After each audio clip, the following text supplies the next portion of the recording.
Hello and welcome to the newly rebranded from Political Trendy Radio to the Swine Brothers Show. It's the Swine Brothers Show episode 69, or 1 if you're confused, for March something, 4th, I Fourth. think, 2016. You can email the show at same thing as always, ellinthemood@gmail.com. I don't think the Facebook thing has changed, so you just look up our old name, but it will change. And Twitter will have to be changed from PTR666, but you should already know. The name has changed, and the social media links will have to be changed. But what's not changed is that I'm still Elliot Lindemood, and he is still. I'm still the Jim. Yes. We thought that we needed a better name to describe the show. Because really, we're two assholes shitting on the universe with occasional bump-ins with random pud whackers that need to be bashed. Well, every now and then we get someone cool. Yeah. Every now and then, it's a rarity. But I kept having to explain that Political Trendy was a song. It was a punk song, not hipstery in the slightest. It was, about people the guy hated and wanted dead. And I just thought it was a cool name for a blog. Then when I came up with the show name, I literally couldn't come up with anything. So I was just like, oh, let's just call it Political Trendy. So that lasted, and that was fine because we didn't have an audience and I didn't have any ambition. Now that we have a target and we actually have things to talk about, the name stopped being satisfying. It just stopped being. Yeah. It stopped being fucking worth shit, and this is dragging on long enough. Let's get to the meat and bones. I'm just explaining it to people who weren't there. Shut up. Who cares if they weren't there? They can die. Well, they can go watch the other shows, the old shows. Yeah, they can fucking give me money before they off themselves. That'd be great. That's the aspiration of a true cult leader there. Yes, well, I think I need some money as well. No, I'm just trying to explain it to the people who are confused about why it's episode 69. So yeah, we changed the name and it's the same show, but better name, I think, better logo, and yes, to the meat and potatoes, which I had for lunch today. Lucky you, I had pizza rolls. Hey, I'm not knocking pizza rolls, man. No, I had a Sonic hamburger and tater tots. I'll probably have more pizza rolls when this is done. Pizza rolls are good. Mm-hmm.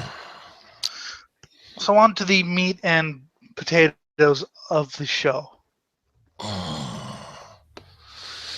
The headache. God.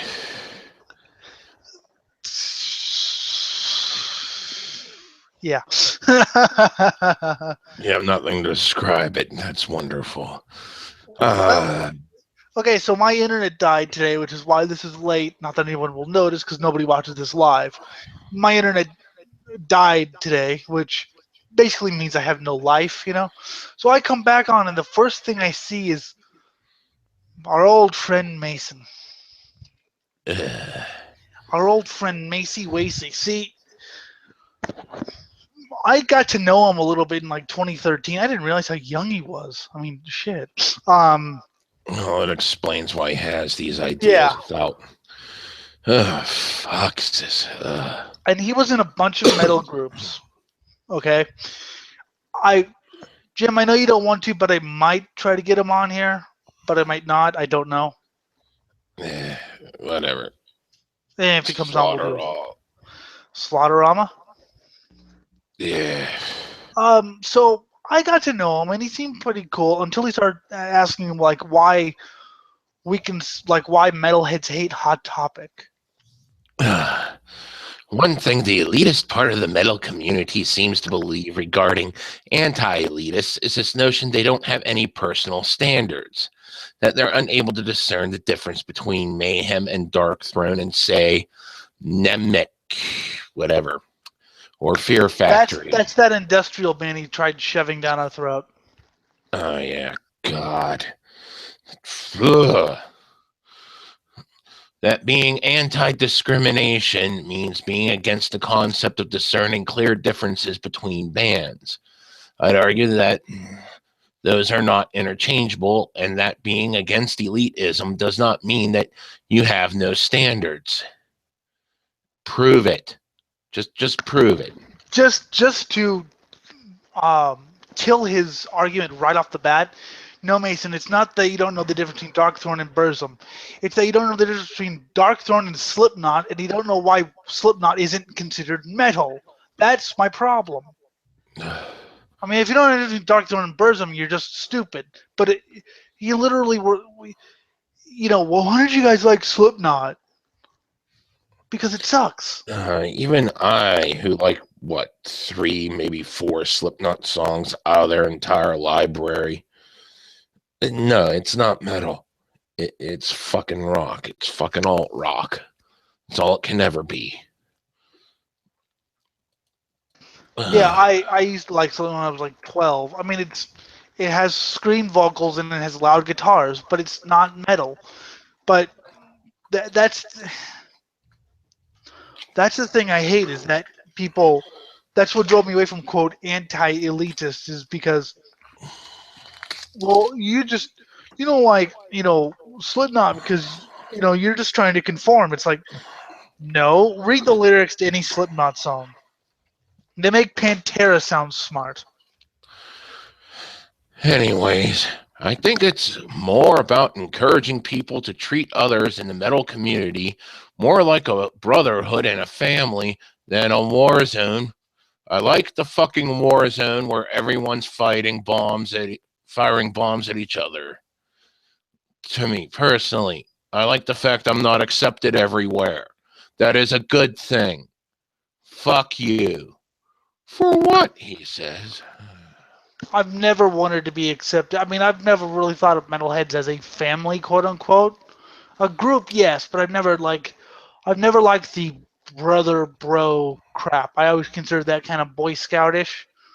It's kind of why I got out of the hardcore punk scene, to be honest. I mean, that's my that's my own whatever. You might love the brother bro thing. I consider metalheads a group, and I enjoy talking to them. But sorry, Jim, you ain't part of my family. That's good. You're not part of mine. Now shut the fuck up and die. And just think of this. It's like, well, why don't you just fucking sign on to the fucking Pantera fanboys if you're interested in a brotherhood? They seem to have that thing going in spades. Fuck you. Anyways, differences in personal preference? Of course. There is a reasonable discussion to be had on genre differences. There are different viewpoints that need to be discussed. But I've seen many elitists go after anyone who likes certain styles. Are you free to dislike it as well as criticize it? Yes. I'd also argue that you're allowed to be an elitist. I just disagree with it. Like, I don't agree with what they say, but they have the right to say it, and that they should be challenged on their beliefs as well. This isn't challenging shit, by the way. No one is tying you down with a drill bit, okay? A drill bit positioned one on your cock and the other on the side of your skull, and saying you will forsake all your poser bands. You have 10 seconds. No, that's not happening. I kind of wish it would because that'd be awesome. But no, if you can't handle people criticizing your music taste, maybe you don't belong in the metal community, Macy Wacy. Man, this is the biggest line of fucking poser garbage I've fucking... well, no. This isn't as big as some of the fucking poser shit we've read on this show. Yeah, but consider the source. Consider the source. Okay, I'll say within the past 3 days. I mean, it's... No. What I'm saying is consider the source. It's Mason. He joins metal communities. He doesn't even know why he joined them because I even asked him about it. Or as you might know him, DeathBat69, I think his name is on YouTube. Yeah, I'm calling him out, motherfucker. No, he joins metal communities and he doesn't even know why he did it because he's not a metalhead. I thought he was when I first met him just because he was in so many metal communities. And, I mean, he's a nice kid and all, but And by the way, he told me he was done with this shit. Oh, good. Remember? Yeah, I Metalgate remember, but he's still going last to year. hoot Yeah. about it Yeah. because he needs that feeling to belong somewhere. I remember when I first heard his voice. I just clicked on a random thing on his video. I was like, what the hell? He sounds like Daffy Duck on crack. And this very short portion of the sentence is actually sensible because the answer to bad speech isn't censorship, it's more speech. First off, who's censoring what? We're just saying you're shit. Your tastes in music are shit. You are a poser. We're also saying go ahead and kill yourself. But it's up to you to follow that or not. More than likely, you're not. Because most sane, rational people aren't going to fucking do that. Or even remotely sane and rational. Fuck. You know, I love it whenever people tell me my tastes in music are shit. That is a good thing. You make fun of me constantly for liking baby metal, and that's fine by me because, yes, it ain't fucking metal. Well, it's not the fact that it's not metal. I just hate it. There you No, go. no, no. That too. It being metal has nothing to do with why I make fun of you for. I mean, because I like power pop. Okay, I like power pop and fucking other things I like. No, the fact that it's not. No. The reason I shit on you for it isn't because it's not metal. It's because I hate it. It's because I think it's repulsive and I think the members should be boiled in acid. Well, But there you I go. like But bands that have provoked you to violent screams. So. yeah, I've threatened to murder you on countless occasions, And I quite say, violently and graphically. I keep getting more and more creative when it. Some people don't even put forth the efforts. The typical gut you from your neck down to your rectum, rip off your cock and balls, and then do something with it. You have actually started to get more and more creative with. and every time you say that, I say, it's melodic. I like it. Go away. Exactly. I mean, I was, whatever. Um, it's never been. I mean, I've never even wanted to be accepted in the metal community. I've wanted friends, but I've never wanted people to accept me or whatever. There's a difference between wanting friends and people to talk to, and wanting acceptance in a community. And this is actually acting like there's a giant hive mind in the community where, like, fucking everyone's supposed to get along. God, this is part of what drives the fucking whack job fucking extremists within who got the fucking megaphone now with feminism and all that crap. Just fucking. Well, it's Mason because he was, according to one of my ex-friends who I've since was too annoyed to keep on my friends list. It's too annoying for me even. That's an accomplishment. Apparently, he was cyberbullied for liking some band, so he went on this tirade and went on this whole anti-elitist witch hunt. Meanwhile, people have threatened to rape me with razor blades, and I'm just like, whatever. Ex-girlfriends have threatened to rape me with razor blades. I'm talking about random people on the internet. Ex-girlfriends have better choice words to say about me.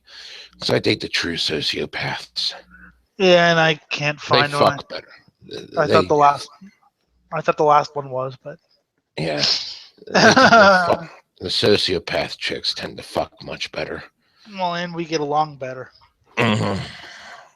I don't, but I just haven't found them yet because, And the whole thing here is this whole entire thing is going on the presupposition that there is a giant community to belong to, as opposed to this is a loose collective of people who generally like similar music, and you just go in there and carve out your own place to exist, not expecting to be accepted by the giant brotherhood of fucking jerking off into your own fucking eyeballs so you could feel it burn.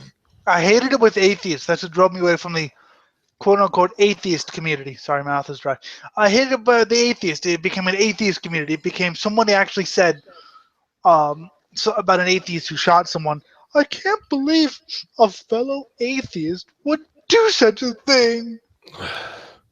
You agree on one sentence. There is no God. Everything else is up for grabs. How you derive your own ethics, Well, morality, and it's whatnot, you know. it's not even that. You've never met this dude. You've never met this guy. This guy. I mean, what? Who cares if he's an atheist? You've never met him, and as you say, you might disagree. I mean, a metalhead is probably done the whole. Well, I know they've done things. I listened to some people, metalheads in jail for murder. Just saying. But you know, it's. I'm not like I can't believe a fellow metalhead. I think a lot of those acts are cool, and if you think that's just me being edgy, come inside my mind.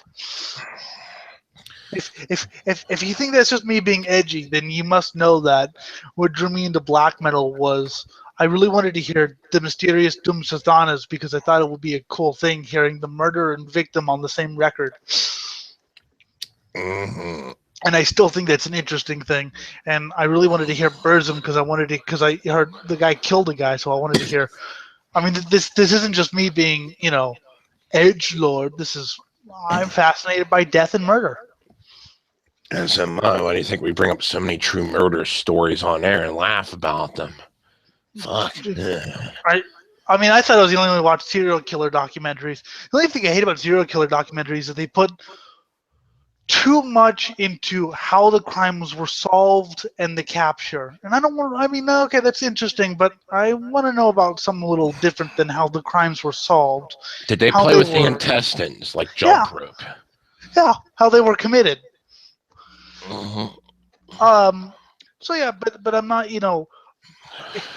Shit, there's people in the people who try to turn motor racing into a community. I mean, I guess there are communities, but it's not a huge family. It's maybe okay, wait. Maybe for motor racing it is because they do actually go, they do actually go around, every year to the same tracks and live in the same hotel. So they do actually see each other quite a bit.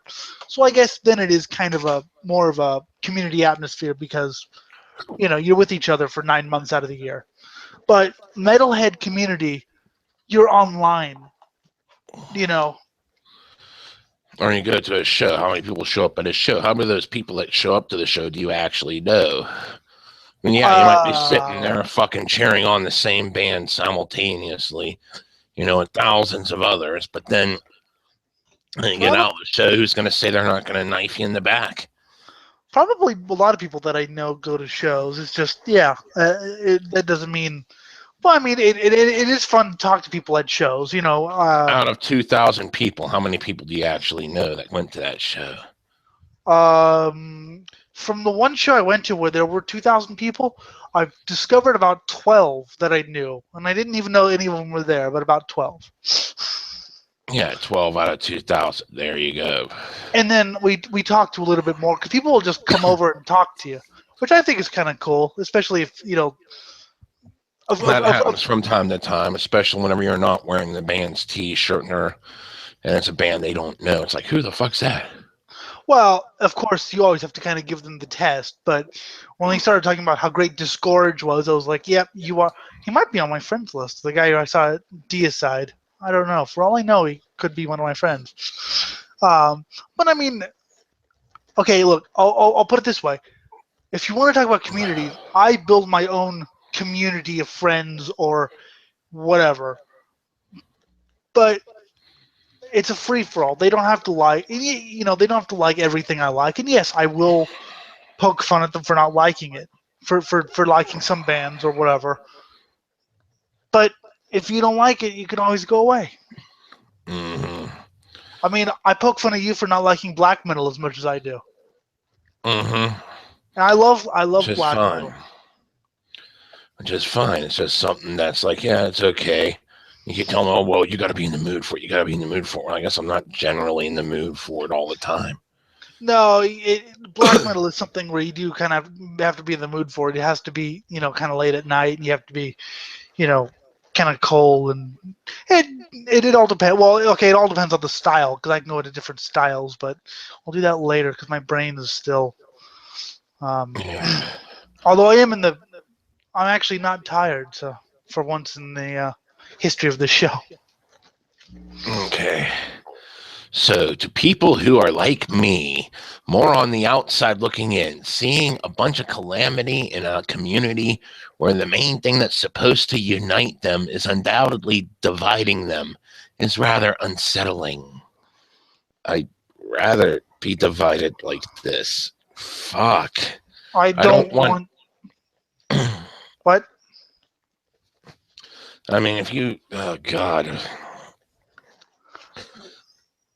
The whole point is that, I don't belong everywhere. I am a fucking asshole. And only certain groups of individuals can actually take me as an asshole. Hell, when I was fucking growing up, I had 2 sets of friends growing up, and that grew to 3 sets of friends that I had once I hit college, then 5 sets of friends whenever I kind of dropped out of college. And certain elements would intermingle, yes, but overall, I couldn't have them all at one spot and not expect there to be some major shit going down. Yeah. Because I knew, these 2 guys are fucking neo-Nazis. That guy over there is fucking so anti-fascist. It's gonna fucking not go well. I see a knife being pulled here. I'm not gonna have these people associate. Well, I mean, I like having metal people who like metal as friends, because it's partly because I spent most of my youth on the internet downloading music and discovering new music, but having no one to talk about it with. Try explaining Overkill and Terrorizer to your sister, or if you don't have a sister, then some. I have a sister and she's ultra religious. Well, just some square. Try explaining it to a member of your family. Try explaining how that Terrorizer Nausea split demo tape that you just heard changed your life in ways that you can't quite comprehend. They won't get it, especially when they hear the music. They won't get it. But I get it. I mean, yeah, it was fun leaving comments, but some of those a lot of those comments wouldn't get answered. So it's cool that now I have Facebook and Google Hangouts, so I can talk to people who like my music, and I can share music with you and other people thanks to the video thing. But at the same time, I don't care if a metalhead doesn't like me. I have alienated a lot of people who like metal with my attitude, especially some of my statements about gender and things like that. Has alienated a lot of people in metal. I'm not going to explain it because you've already heard it 1,000 times. A lot of my statements about, certain bands, a lot of my hatred for certain bands, and funny enough, I get more shit from hating certain bands than I do from defending other bands that people hate. I haven't really gotten any hate comments for telling people that Mercure isn't the worst thing in the world, or however you say it, isn't the worst band in the world. But I get a lot of shit for saying I hate Opeth. Yay. That's always struck me as funny. So I mean, I have my own network of friends, and I will try out new people, and if they don't fit, they're free to leave. But I'm not. Oh shit! Sorry, some I like just broke. Oh, I think it's it's broken. Oh, Your mic broke. no, it was a model helicopter. Okay. I'm sorry, I just lost a friend here. No, that's is one of the rotor blades. Yes, this is nerd alert here. So anyway, I've never wanted every metalhead to like me. I mean, I get along with different groups of people, but then, there's so many people out there that fucking despise me. Yeah. Just bring up my fucking name and it's like, Then you got my fucking hometown, which has me as the rumored satanic baby killer. Good luck finding a job in that city with that kind of reputation. I tried and failed many times. And see, that's the thing, though. I want to be accepted based on peers who will accept me without changing. Okay. And if you are unwilling to accept me without me changing, without me getting hard without getting so, because I don't think I can get harder. And if I am getting harder, then it's already happening naturally. Softer or changing my opinion on this band, then I don't want to be accepted by you. But if you're willing to, you know, And the whole thing is, it's not just that. It's like, well, who the hell do I include in my circle of friends? Should it be everyone based upon a fucking arbitrary label? You're a metalhead, so let's go party. Oh, wait, you're into like 99.999% of everything I hate. Oh. you call your no, not just you're a metal. You call yourself a metalhead. Oh, you're into Korn and Deftones. Yeah. Oh, you call yourself a metalhead. Wait, did you just say you think that Moonblood, Nargaroth are the two best black metal bands in the world? Let's be friends. Did you just mention Artery Eruption? Okay, you're accepted. Oh, you said they suck. Never mind. Yeah. So that's why a lot of people that are actually in the community, such as Infidel Amsterdam and Count Blagoroth, have spoken out against elitist ideas. Yeah, but both those people suck hard. Yeah. I mean, I've always. That's why I kind of like the black metal scene because it was it was. No one would. I mean, no one would ostracize you for listening to the wrong music, but there was definitely an elitist thing where everything had to be 100% pure. Like if you were seen as not being big but selling out, because there's a difference, Jim, between being big and selling out. Yeah. Cannibal Corpse is big. Mm-hmm. Okay, Morbid Angel sold out. Yeah. Dimmu Borgir sold out. Gorgoroth is big. There's a difference between. So if you were seen as selling sold out, you were ostracized. I mean, Cradle of Filth is seen as having sold out in the black metal community. Something I do agree with, although I do kind of like Wait, their. Cradle of Filth is black metal? You've never heard the first album, really? I gotta check it out, I guess, Dark Medieval Times, total fucking because the whole darkness. thing is just symphonic metal to me. I mean, I like some of their shit, but It was symphonic black metal. No, they started out as a death metal band, then got more black, and then got more symphonic black. Then they got a little more. Then they got a lot more symphonic gothic. But I still like them as good mainstream metal. That's what I call them. Yeah, that's probably a better class there too. And I get made fun of, and I get made fun of it for Cradle of Filth among my more elitist black metal peers. But they like Blood on the Dance Floor. I mean, I'm sorry, Dead Can Dance. I always get those mixed up because of the names. Anyways, one of the responses here, which is definitely good. Albano Nano. I like this guy. We need to get him on the show one day. Maybe. We'll see about that, because this is interesting. A lot of what he posts is interesting, let's say at least. Yeah, I like him. Son of a bitch. Metal Brotherhood? Never! You see that a lot in the thrash circle too. Brother this and brother that and brother this. And I posted, I'm not your brother, sister, or second cousin twice removed. I'm your friend. It's not going to happen. Elitism is one of the only things that has kept metal alive.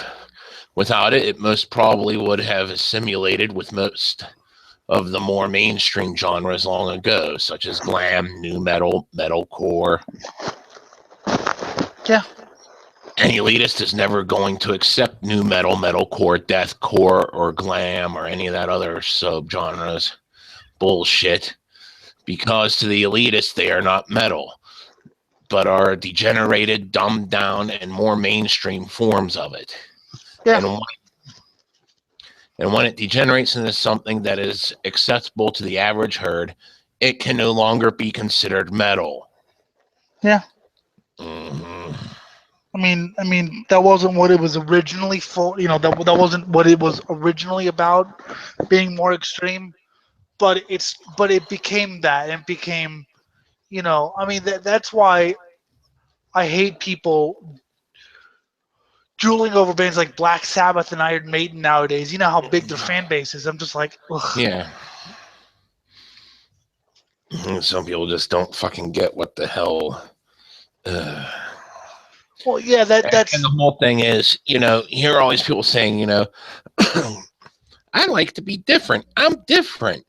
Hey, why are you excluding me for being different? Please accept me because I'm different. Boo-hoo, I'm different. You're oppressing me. I'm different. now. I'll be the first to say that there are a few good metalcore and deathcore bands. A very few. Okay, I haven't found any good new metal, but then again, I haven't looked far because I hear one rap beat and I just want to, or DJ scratch, and I just want to turn off the computer. And glam metal is best left to Eric. But even though best metalcore and death metal band or deathcore bands, not death metal, aren't really metal, they're whatever. Rock. Yeah, they're rock with some scream vocals. Occasionally, you'll find a band that's more melodic death metal, but then they're not really metalcore. They're more melodic death metal with some metalcore elements, but they're more metal than anything else. So there are a bit. I don't consider them metal. I mean, I don't. I like to tell people that I use Metal Archives as a yardstick, but that's actually just for people like Scott who like to claim that this band isn't really metal, and if I don't like them, I'll use the. Well, they're on Metal Archive, so they're metal, and I could use my they're for poser idiots response. Mm-hmm. I love pissing off Scott. It's so fun. Yes, it is. Oh, God. Because he's so easy, too. Fuck. He's so easy. And you derailed my entire train of thought because I was on a rant that wasn't even related to that. Yeah, you were on some weird rant about people who want to be accepted for being People different. that want to be accepted for being different. It's like, no, fucking back, hell, fucking even before I got into metal, back in the 80s, people dressed, you had your fucking punks that fucking would do the fucking wild hairdos, not to be accepted, but to in fact be rejected by the mainstream. Or skinheads. Mm-hmm. Punk's also the skinhead thing. And he had the metal with the short hair or the long hair. It depended on what scene you were going in. Yeah, and the whole thing is, that was a point of fucking saying fuck you to the system. I don't want to be accepted by your standards at all. Fuck you. I want no part of this.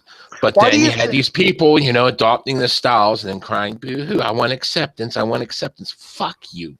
I don't want acceptance. Why do you think that the thrash metal herd went after the glam scene so hard? Because glam was calling themselves metal, and yet being very mainstream. Okay, granted, the thrash hypocrisy of a lot of major bands notwithstanding, Metallica, Megadeth, Celtic Frost, looking at you, and Anthrax, but I hate Anthrax. But still, that's the reason why. Why do you think? Okay, here. Why do you think black metalers were so hard on death metalers?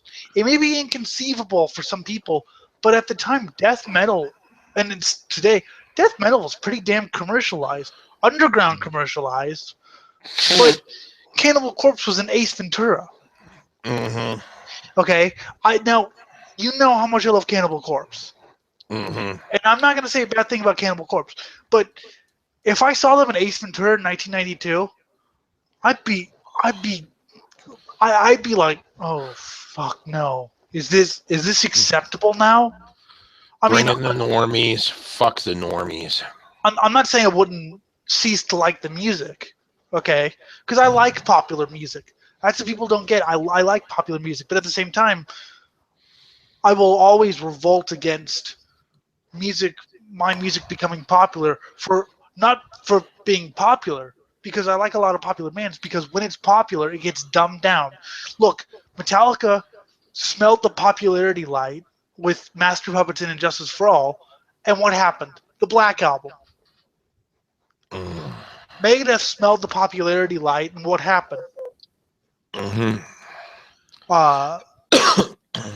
You know, Countdown. so well, Which even though Countdown. Countdown's closer to their roots, then they really fucking toned it down with the one with Train of Consequences on it. Well, Countdown So I like, liked. then you had fucking the one after that, which I was like, no, I'm not. That was the first Countdown, Megadeth album I ever fucking sold after I bought them. I Countdown don't. I liked. Cryptic was okay, or I'm sorry, Euthanasia was okay. Or what That's was the good, album. no, it was slower. Cryptic Writings had a couple good songs on it, but you can kind of tell it was. And then I, Risk happened, which oh God. I mean, I abandoned it just before Risk, and then you're like, oh, here, this is their worst album. I didn't show it to you though. I showed it to Stupid Scott, who was complaining about how bad Super Collider You was. put it on the fucking chat, and I'm like, okay, I'm old enough now. I can brace myself for this because the album just before this is the first one ever sold by them.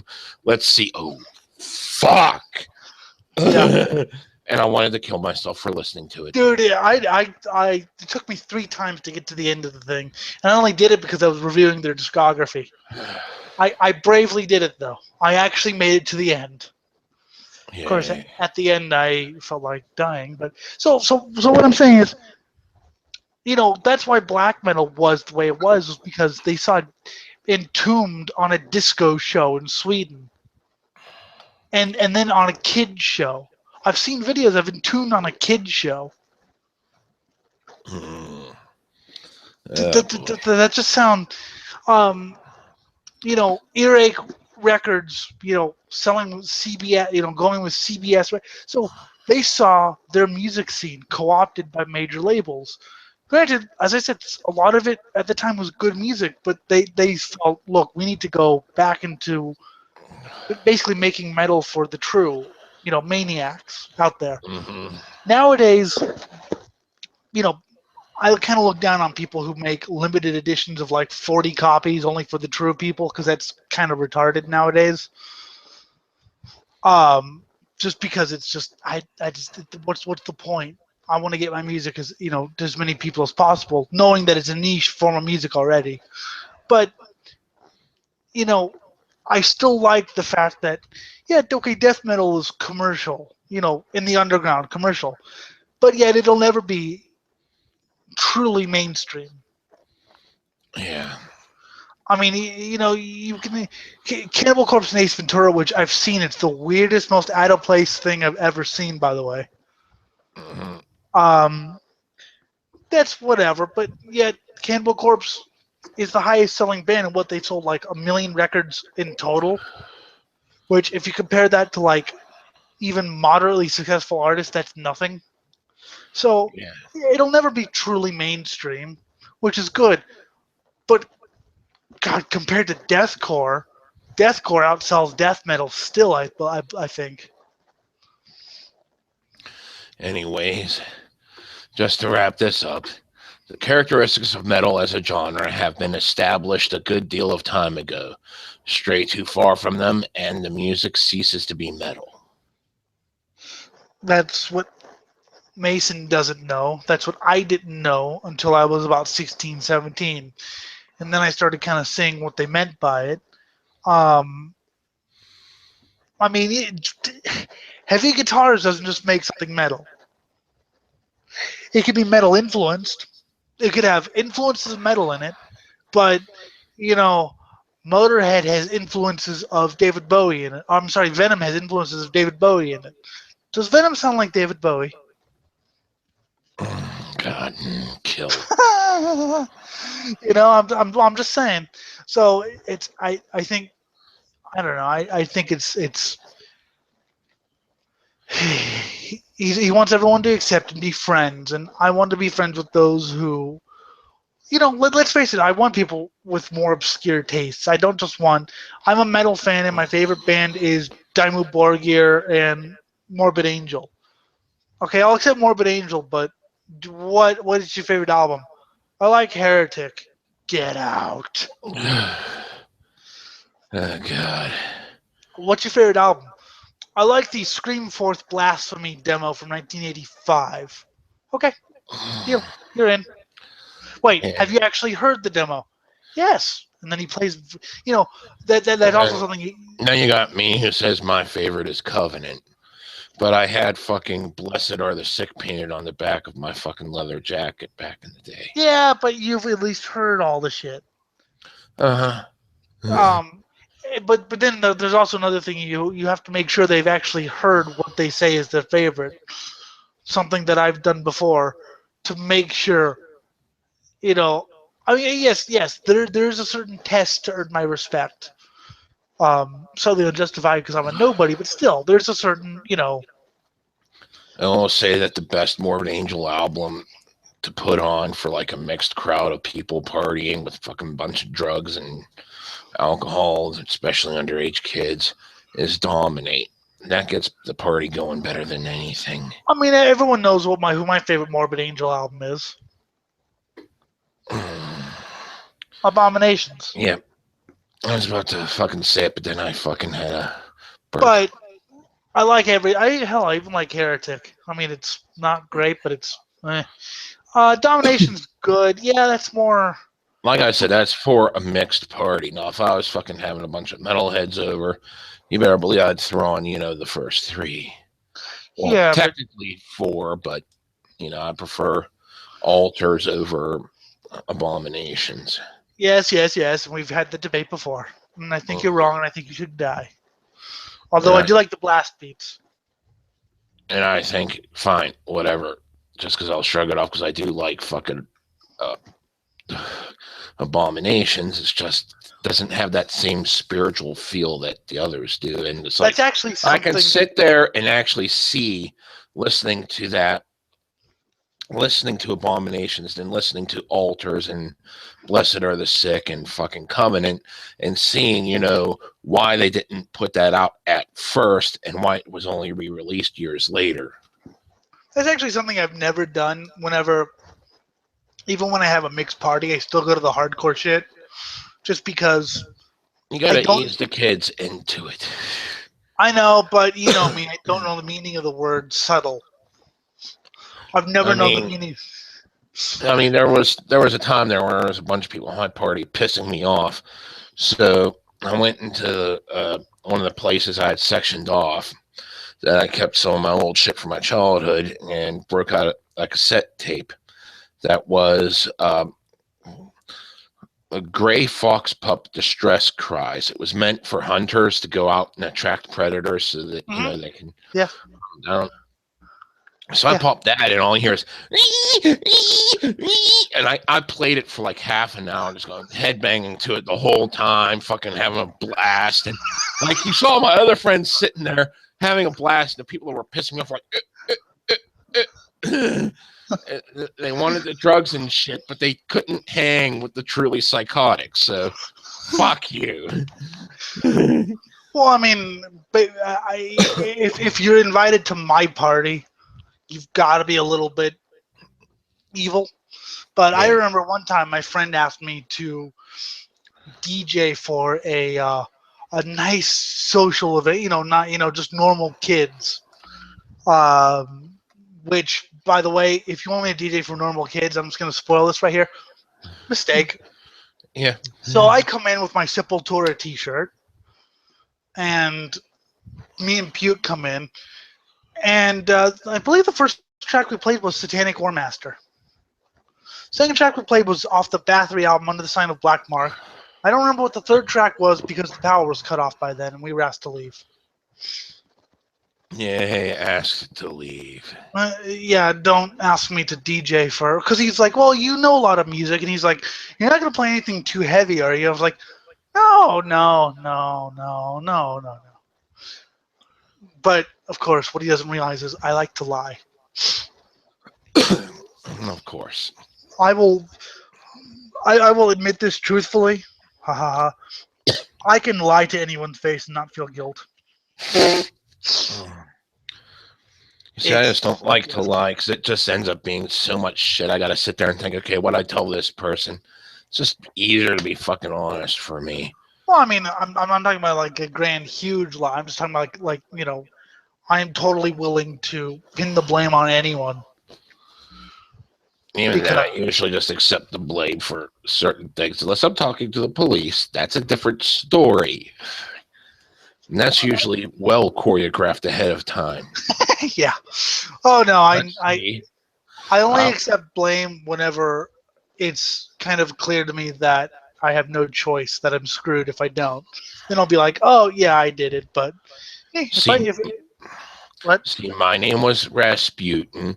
Well, my one friend's name was George. The other friend's name was Callahan.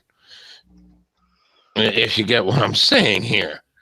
Yes, And yes. we would have the entire story already pre-built days before, weeks, sometimes months before the cops showed up. We'd have a different story built to different situations so that we all just synced up simultaneously. They did not have our names because at the time we were too young to actually need IDs. So, it all fucking flowed good. Well, I never give my name to anyone unless it's like official, like government, like give me your name or I'll shoot you type thing, or if Yeah. we're signing for something. But if someone asks for a name, I always give an alias. My favorites are Glenn Benton, George Fisher, Kilgore Trout. Yeah. No, I'm willing to basically defer the blame to anyone unless I know that there's no chance of this actually working and I'm going to get caught. Then I'll take the blame. But if there's a slim chance that some other poor sucker might be blamed, why not? It's all Okay. Eric's fault. Blame Eric for everything, Jim. Anyways, on to the actual story here. No. Now Oh that we yeah. finally I think we spent enough time bashing posers. For now, we will Can get you ever back spend to it. enough time bashing posers? No, technically, but the show must go on. The show must go on. Anyways, a 12-year-old girl is facing criminal charges for using an emoji. I think this is actually good. I don't actually know the story, but I think people should face criminal charges for using emojis. But that's just because I don't like them. The smiley face, heart, praying hands, and other emoji have become the way millions of internet users playfully punctuate their texts, posts, and messages. Because actually saying how you're thinking or feeling isn't good enough. You have to have some sort of cartoony thing that I can't even see. Granted, it describes it for me, but still, Yeah. it's ridiculous. Uh, but for one middle schooler, the icons brought the police to her door. The 12-year-old from Fairfax, Virginia, has been charged with threatening her school after police said she posted a message on Instagram in December laden with gun, bomb, and knife emojis. It read in part, "Killing, gun. Meet you in the library Tuesday. Gun, knife, bomb." Okay. That was kind of weird. Yeah. To me, it just seems like, kid having fun, just going to post these things, whatever. But as always, the Yeah, society has but to automatically think school yeah. shooting and bombing and all this because, oh my God, we got to be. Oh God. Well, yeah. People treat, and it's funny because people treat Columbine like it was the first ever school shooting ever in the world. And after Columbine, the security measures were ramped up, which I think is hilarious because Columbine was not the first school shooting ever. And oh, people, I literally at school you couldn't even mention guns. You couldn't even mention guns in like historical context, or they'd question you. I found that out the hard way when I was mentioning that they're using the wrong gun in this documentary. They said they had a different gun than they actually had, and they were like, "You can't talk about that." Fuck you. Fuck these people for fucking banning free speech, especially in historical context. Fuck all these people. They need to die. Yeah. And that's punctuated with a gun, knife, bomb, police, dead body, two dead Bulldozer. bodies, bulldozer, nuclear bomb, explosion, and then fucking more guns and knives And with a death few more metal. bombs. Oh yeah, death metal, and a disemboweled corpse with someone feasting upon the intestines. So, valorous. Yes.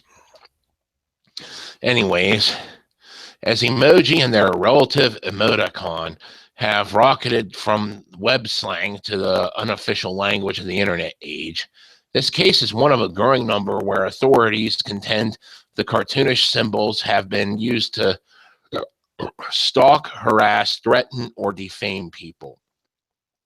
Okay. Oh my god. Stalk, harass, maybe threaten, but defame. How do you defame? How do you defame someone who's not famous in the slightest? Or even if they are famous, shouldn't they be able to fucking put on their fucking big person britches and fucking... No, because we live in 2016, Jim. We don't live in, the old time. We live in 2016. Oh, right. Yeah, it's 2016. Time to be a complete fucking wussified moron that's gonna be fucking easily mowed down by the first fucking psychotic motherfucker that doesn't give a shit. I mean, I'd say these people need to go out into the real world, but they are in the real world, unfortunately. And they must be drowned like the puppies they are. God, I kind of wish I'd lived like 30 years ago. Although with the internet technology of today, so that I could do the same thing I did, just in a less wussified age. Mm-hmm. See, yeah.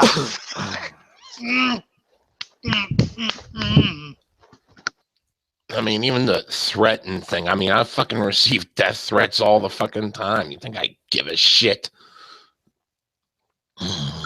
Some are from me. Step up. Well, yeah, a lot of them. But step up, put up, or shut up. I don't give a fuck unless you're at my fucking door, fucking knocking it down, fucking with a weapon in hand.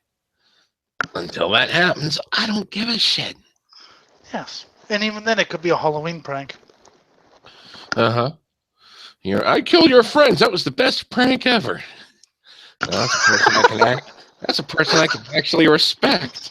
Unfortunately, I accidentally. I'd still be trying to kill them, but in retaliation. But I'd respect them as I did so. I respect you as I strangle the last breath out of you. I just crushed your larynx, fucker. Kudos. Respectful strangulation. Mm-hmm. And that has left the police and courts wrestling with how to treat a newly popular idiom many still dimly grasp. You know why they call them idioms? Because you have to be an idiot to use them. You're just putting up cute pictures to be whatever. Anyway. I think people should put up more ugly pictures, but, that's me. A grand jury in New York recently had to decide whether police face and gun represented a true threat to police officers. No. Because it could easily be fucking argued that cops have guns. Because everyone who's ever communicated a threat is going to carry it out. Because no one is just going to threaten. Everyone who communicates a threat is going to obviously carry it out. Mm-hmm. Oh, I've threatened many things and this carried out, I would say about 42% of them. Mostly because jail time. A Michigan judge was asked to interpret the meaning of a face with a tongue sticking out of it with the :P emoji. What the fuck does that mean? I don't even know why the fuck that would even be in court. What the fuck does that mean? You're gonna stab someone's tongue? You're gonna is sticking a tongue out at someone a federal offense? Well, that's what I say to that. Well, or are you trying to interpret it as like some sort of gun or something? I don't know how the fuck these people think. I don't know. Penis face. The tongue's a dick. Yay. It's a cum guzzling whore. Because, it's got that. Anyway, period after it. Okay. Emoji even took a turn in the Supreme Court last year in a high-profile case over what constitutes a threat. How come I haven't heard about this case until now if it was so high profile? I need more metal. I haven't listened to metal all day because my internet's been down. This makes me sad. Go out, stab 13 people, it'll all be better.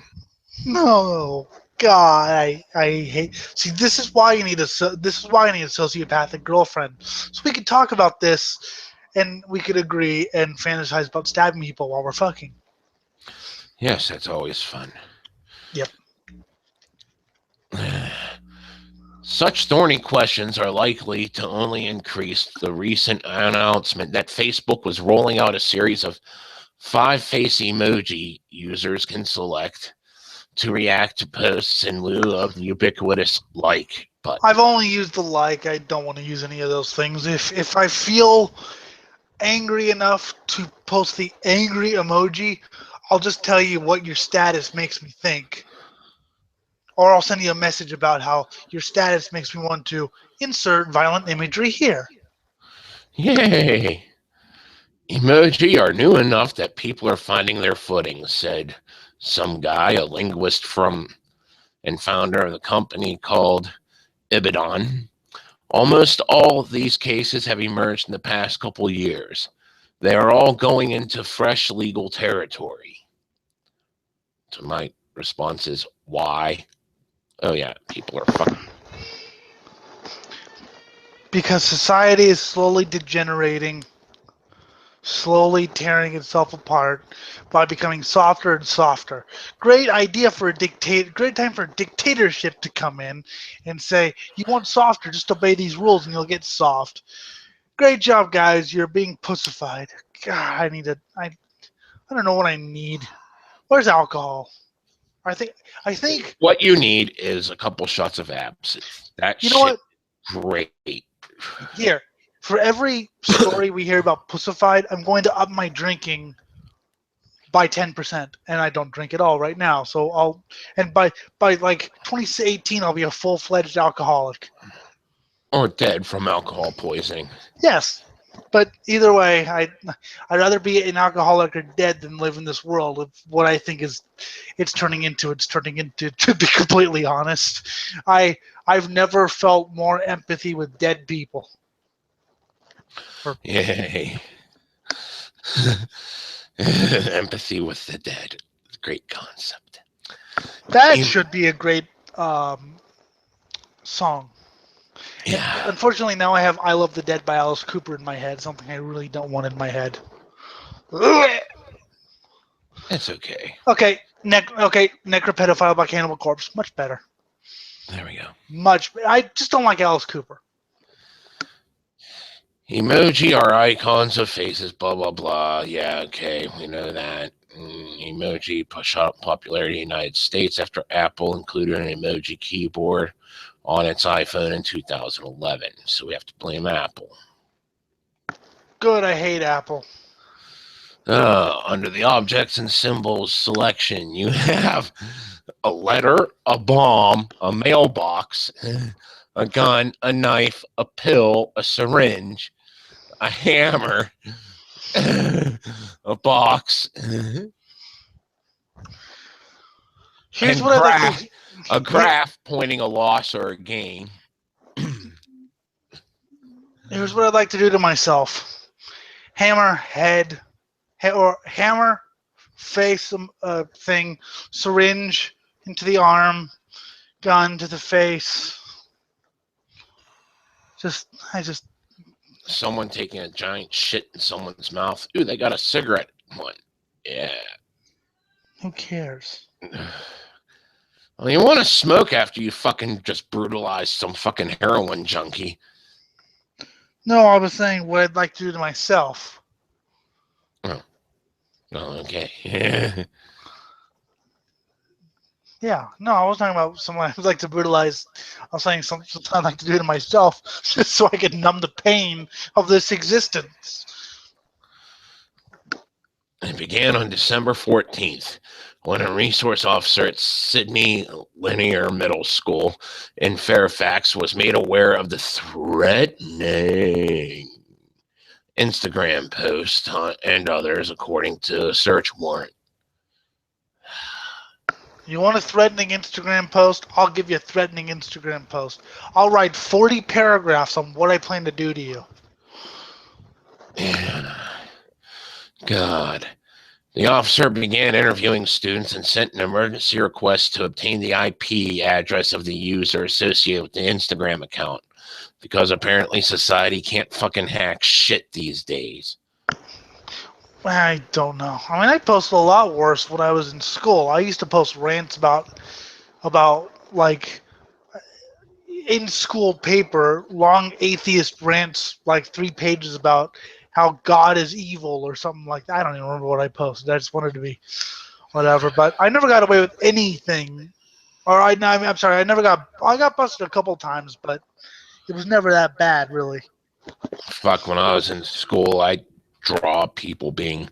Hell, one of my pictures I drew in school, I remember there was a guy that was kicked out of an airplane, had a noose around his neck, a knife embedded in the chair he was strapped to, pointing to the back of his neck, and fucking a little fucking pulley rig with a rope around his head, tightly tied to the going through the fucking pulley to the pin of a grenade, and a fucking plunger rigged up to some plunger detonator rigged up to some fucking explosives on the bottom of his chair.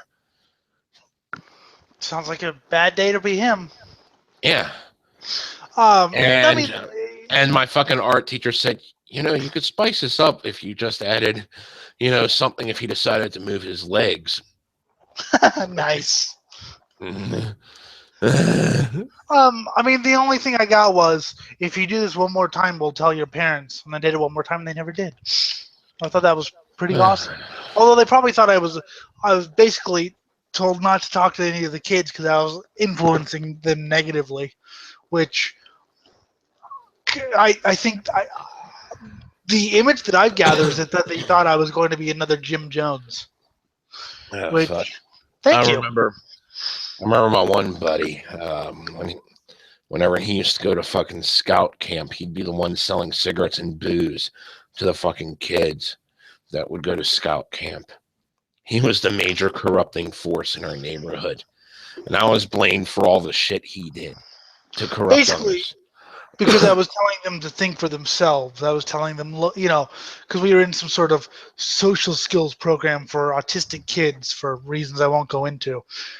Well, not that hard. They thought I was autistic. I don't fucking know. Anyway, and I was telling people because I thought that what the teacher was trying to say was basically don't think for yourself, be like me and be like the rest of the herd. Something I still stand by. That I thought she was saying, but I was 15. Or 14. I didn't have the vocabulary to kind of get the words out there. Get the words out. So I was trying to tell people, look, think for yourself, do whatever you want, and they didn't like that. They wanted good little robots for their fucking, they wanted good little robots. So they were, well, you're influencing kids to not do their work. And to act up and, well, good. They're high school kids. If they were to do their work, they'd be lame. I know you did your work, but this is a different time. Well, I did my work. I remember they were discussing what they were going to do for me for fucking student of the month. And my fucking shop teacher on one side for fucking Vodtech, where I was being shop student of the month, and the fucking guidance counselor on the left side, walking down the main hall, not a cigarette in hand. Not a damn fucking word said to me, just because, they knew I was fucking the shit. The weirdest thing I ever had was in either elementary or middle school. I found I was awarded student of the month for citizenship. And I was like, me? What the fucking shit? Because I used to get in fights all the time. But you're a good citizen because you beat the fucking wuss out of everyone. I don't know. I used to get in fights with kids all the time. I used to fucking act up and never did my work, and yet I still learned a lot. I learned a lot more from that than I ever did actually doing the schoolwork. I wasn't stupid. I was just... Hey, you pounded that motherfucker's face like it was a fucking hooker's pussy. You deserve a citizenship award. I guess that was just the weirdest thing for me. It was just really. I was shocked when I found out. I was like, okay, but yeah, that was the weirdest thing for me. I was not a nice kid. I was acted up and fucking disrupted the class because I thought it was fun. Yeah.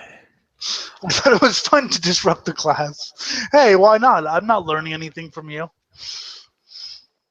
No, the investigation led to the 12-year-old girl, who was also a student at Lanier. The Post generally does not name juveniles accused of crimes, which is why they're not naming her here, I guess.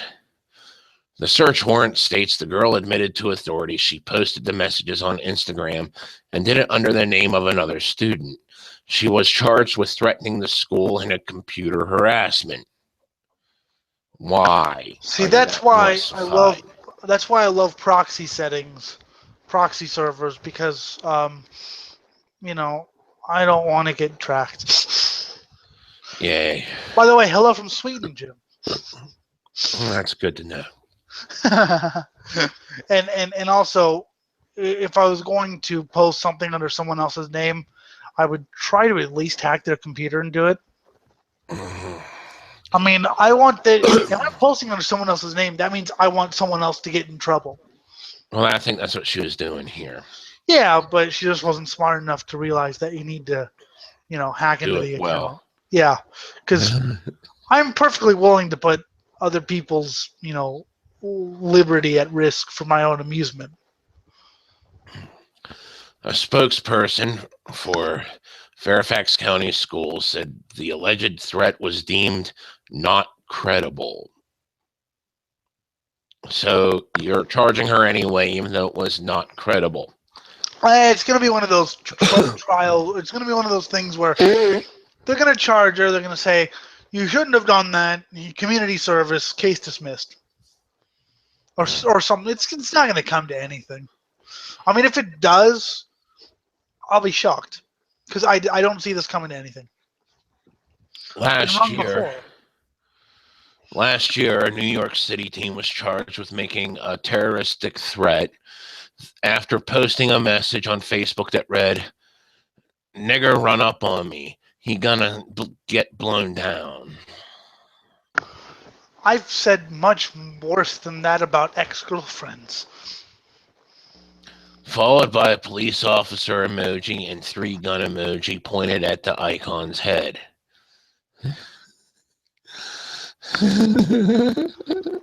Because, once again, just the simple act of threatening is bad. It's not like, I mean, there are people whose threats I take seriously, but most people, I need to see some action first. Mm-hmm. If you threatened me and came all the way over to California and showed me the plane ticket, then I'd take it seriously.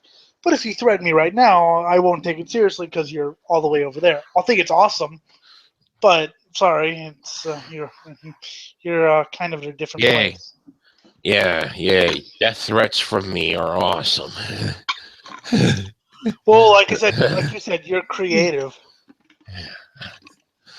A grand jury later declined to indict Ostrist Artsy on the charge, and his attorney said the case was one of overreach by law enforcement. Fred Pratt said he'd seen other clients use emoji the same way. I think something's definitely lost in translation. These kids are not threatening cops. They're just trying to say, I'm tough. It's posturing. Yes, that's all it fucking is, and you're flipping out over it. Well, they're trying to act all hardcore using the internet instead of doing the way it was in my day. Well, we have to worry because there's been police shootings in the past, and we can't, we live in a culture where the authorities and the powers are very, very, very wary of the public now and wary of any threats to their lives. Personally, I think that's awesome because that means they're scared of us. Unfortunately, I don't agree with the old saying, If you have if you have people who are afraid of your government, you have dictatorship. If you have government who is afraid of the people, it's democracy. Because now, if you have a government that's afraid of the people, the government will do anything in its power to get it the other way around, and you have dictatorship. I'm just saying because that's the way it seems to work now. But Yeah. it does mean that we're more powerful than we think we are, and that they know we're powerful. So personally, I think that's awesome. Yes, be afraid. Be afraid, Uncle Scam. I mean, that's just my paranoid rantings here. Other cases have brought up an even more basic question. Should emoji even be considered as evidence? The No, answer is no. No, no, no, no, no. You fucking morons. Die. no. It should not be I'm evidence back. because it's a face. Uh, these cases are only increasing, the sheriff said. The more people are using their cell phones and posting on the internet, the more emoji will creep up as evidence in cases. Why? Because people are. That's why I've never used an emoji, and I never will use an emoji. I know I said that about a lot of things like Twitter, but why would I use an emoji? It's visual. I mean, the only thing that I can say about emojis is at least they're called. The label is right there, so you actually know what they are, so that I can see them. Whereas emoticons, there's no label. Yeah. So if you post emoticons, I won't know. But yeah, fucking people. We have to be wary of any online threat because, someone might carry it out. Well, they might, but they also might not. Why don't you wait till they carry it out? Yeah, and then all you're doing now, taking it before anything happens, is called thought crime. It's called preemptive strike, and isn't that the same excuse Hitler used? They have to get them before they get us. And the same excuse Bush used, yeah. Yes, we had to have And, a and that's the preemptive same war. logic behind, Obama's fucking drone strikes. So, yeah. We gotta have a preemptive war. We gotta get them before they get us. Don't mess with Texas. Yeah, don't fuck with Texas. Okay, I got some Justin dude in here. Yes, that's Justin. He joined a long time ago. Hey, I think it's just smoking pot. Whatever. I just haven't been in a long time. I know. I've been doing stupid shit all the time, so I never have the time to get in. Cool. I wish I didn't have the time. Anyway, Jim, next story. Hulk Hogan's $100 million legal battle against Gawker begins. Yay, Gawker. Yeah. I don't know who will win this one. Yeah, but Gawker fucking sucks. They deserve to lose. Yeah, I mean they do. They did a couple really good things at the beginning, but they've degenerated into clickbait. That's all it purely is, clickbait upon clickbait. And they were part of some shady business that started a movement that fucking cut their bottom line. So I hope this cuts their bottom line even more. Yeah, whatever. Anyway, read the story. Hulk Hogan is preparing for battle in his $100 million lawsuit against the website Gawker over posting a video showing Hogan having sex with the then wife of his former best friend. Hulk Hogan always pissed me off, by the way. Yeah. Yeah. I actually started to respect him a little bit when I did that heel thing with the NWO, but then he wussified again. I don't fucking care. By the way, I hate. Do you like wrestling, Jim? Do you ever watch? Do you watch it or do you like it or whatever? I'll watch it. I just don't fucking really get too involved other than fucking hating the baby faces. See, I hate wrestling because they ruined the sport of monster trucks when I was a kid because they started bringing in all those fucking wrestling trucks and that fucking made it cartoony. I mean, say what you want to monster trucks, I do enjoy the racing, but they fucking brought in the trucks that nobody liked. Nobody fucking liked the WCW trucks. Although the NWO truck was funny because there was no driver listed. We know who the driver was now, but it was just kind of funny there was a truck with no driver listed. And they weren't That's great. They weren't the friendliest bunch. But yeah, the fucking I'll admit that I do watch monster trucks occasionally, but yeah, wrestling ruined that. So fuck you, wrestling. Anyways, Hogan tweeted before court Tuesday that he's ready to slam the gossip site. Jury selection is underway in St. Petersburg, Florida. Courtroom for the case, which centers on the video of Hogan's having sex with Heather Clem. Clem was, at the time, married to Hogan's former best friend, Florida radio DJ Todd Clem, a.k.a. Bubba the Love Sponge. He is one of the most annoying pieces of shit on the face of the earth, Bubba the Love Sponge. I've had the unfortunate displeasure of hearing him and wanted to just do horrible things to him. He's the most annoying piece of shit on the face of the earth. I'm better than he is. It seems like his wife was more the love sponge in this.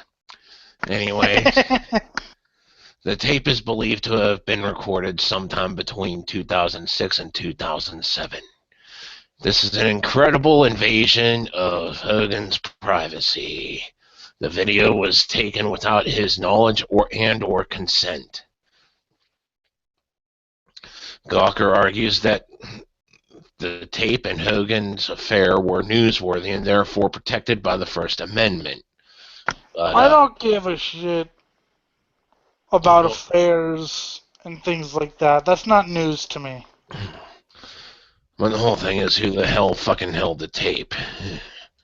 And that's what I want to know. That's what I really want to know. How do you get someone in the room or get a camera position in the room without your knowledge? I mean, I don't think there's. I mean, unless the NSA thing is real. We also have this thing called nanny cams. So I put a camera in like a stuffed animal and you just put it on a shelf, and like fucking, it's supposed to record the nanny, but you can set it up for like anything, really. If they do that, I would notice because I don't have a fucking stuffed animal in here. So I'd be like, what the fuck is this stuffed animal doing here? We are defending the First Amendment against Hulk Hogan's effort to create a world where celebrities can promote themselves around any topic, in this case sex, and then veto how the media covers their lives. Okay, so... I don't care, though. I mean, there was a racing driver named James Hunt and you know, people, you know, or Tim Richmond in the NASCAR circuit in the 80s. Oh, he was sleeping with a bunch of girls, and he was such a playboy. He was a hell of a racer. And he lived life to the fullest. Who cares what he did in his private life? Hogan bragged about his sex life for years and denied this particular sexual encounter. Okay, he lied. Big deal. I've already made my feelings about lying known. I mean, I wouldn't cheat on whoever I'm with. I know that for a fact, but it's not my business if someone cheats on there, as long as it doesn't involve me. Because if it involves me, then it matters. Hogan maintains the leaked tape has damaged both his personal and his professional life.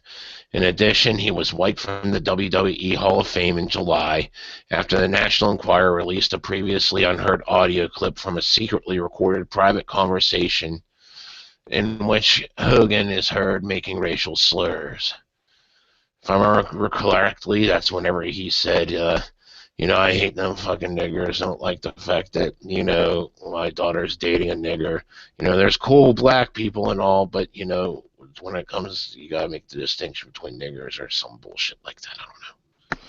So it's hard to say, you're retarded, Hulk. Please jump off a cliff. Hogan, 62, told ABC News' Amy Robach last year that he was near suicidal after the audio's release. Good. I was at the lowest point in my life. There we go again. I can't stop glorifying suicide. I know. Fun for the whole family. To the point where I wanted to kill myself. Opening arguments in the trial are expected to begin Monday. Hogan is expected to testify in the trial, which is anticipated to last about 3 weeks. Testify, brother. That wasn't funny, I know.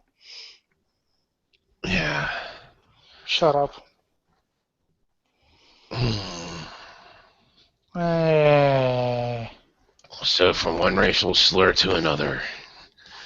Kansas professor under investigation for using racial slur that left students in tears. I said things that left students in tears before. Usually it was what I would do to them if they ever crossed me again. I made one guy have a nervous breakdown. Good.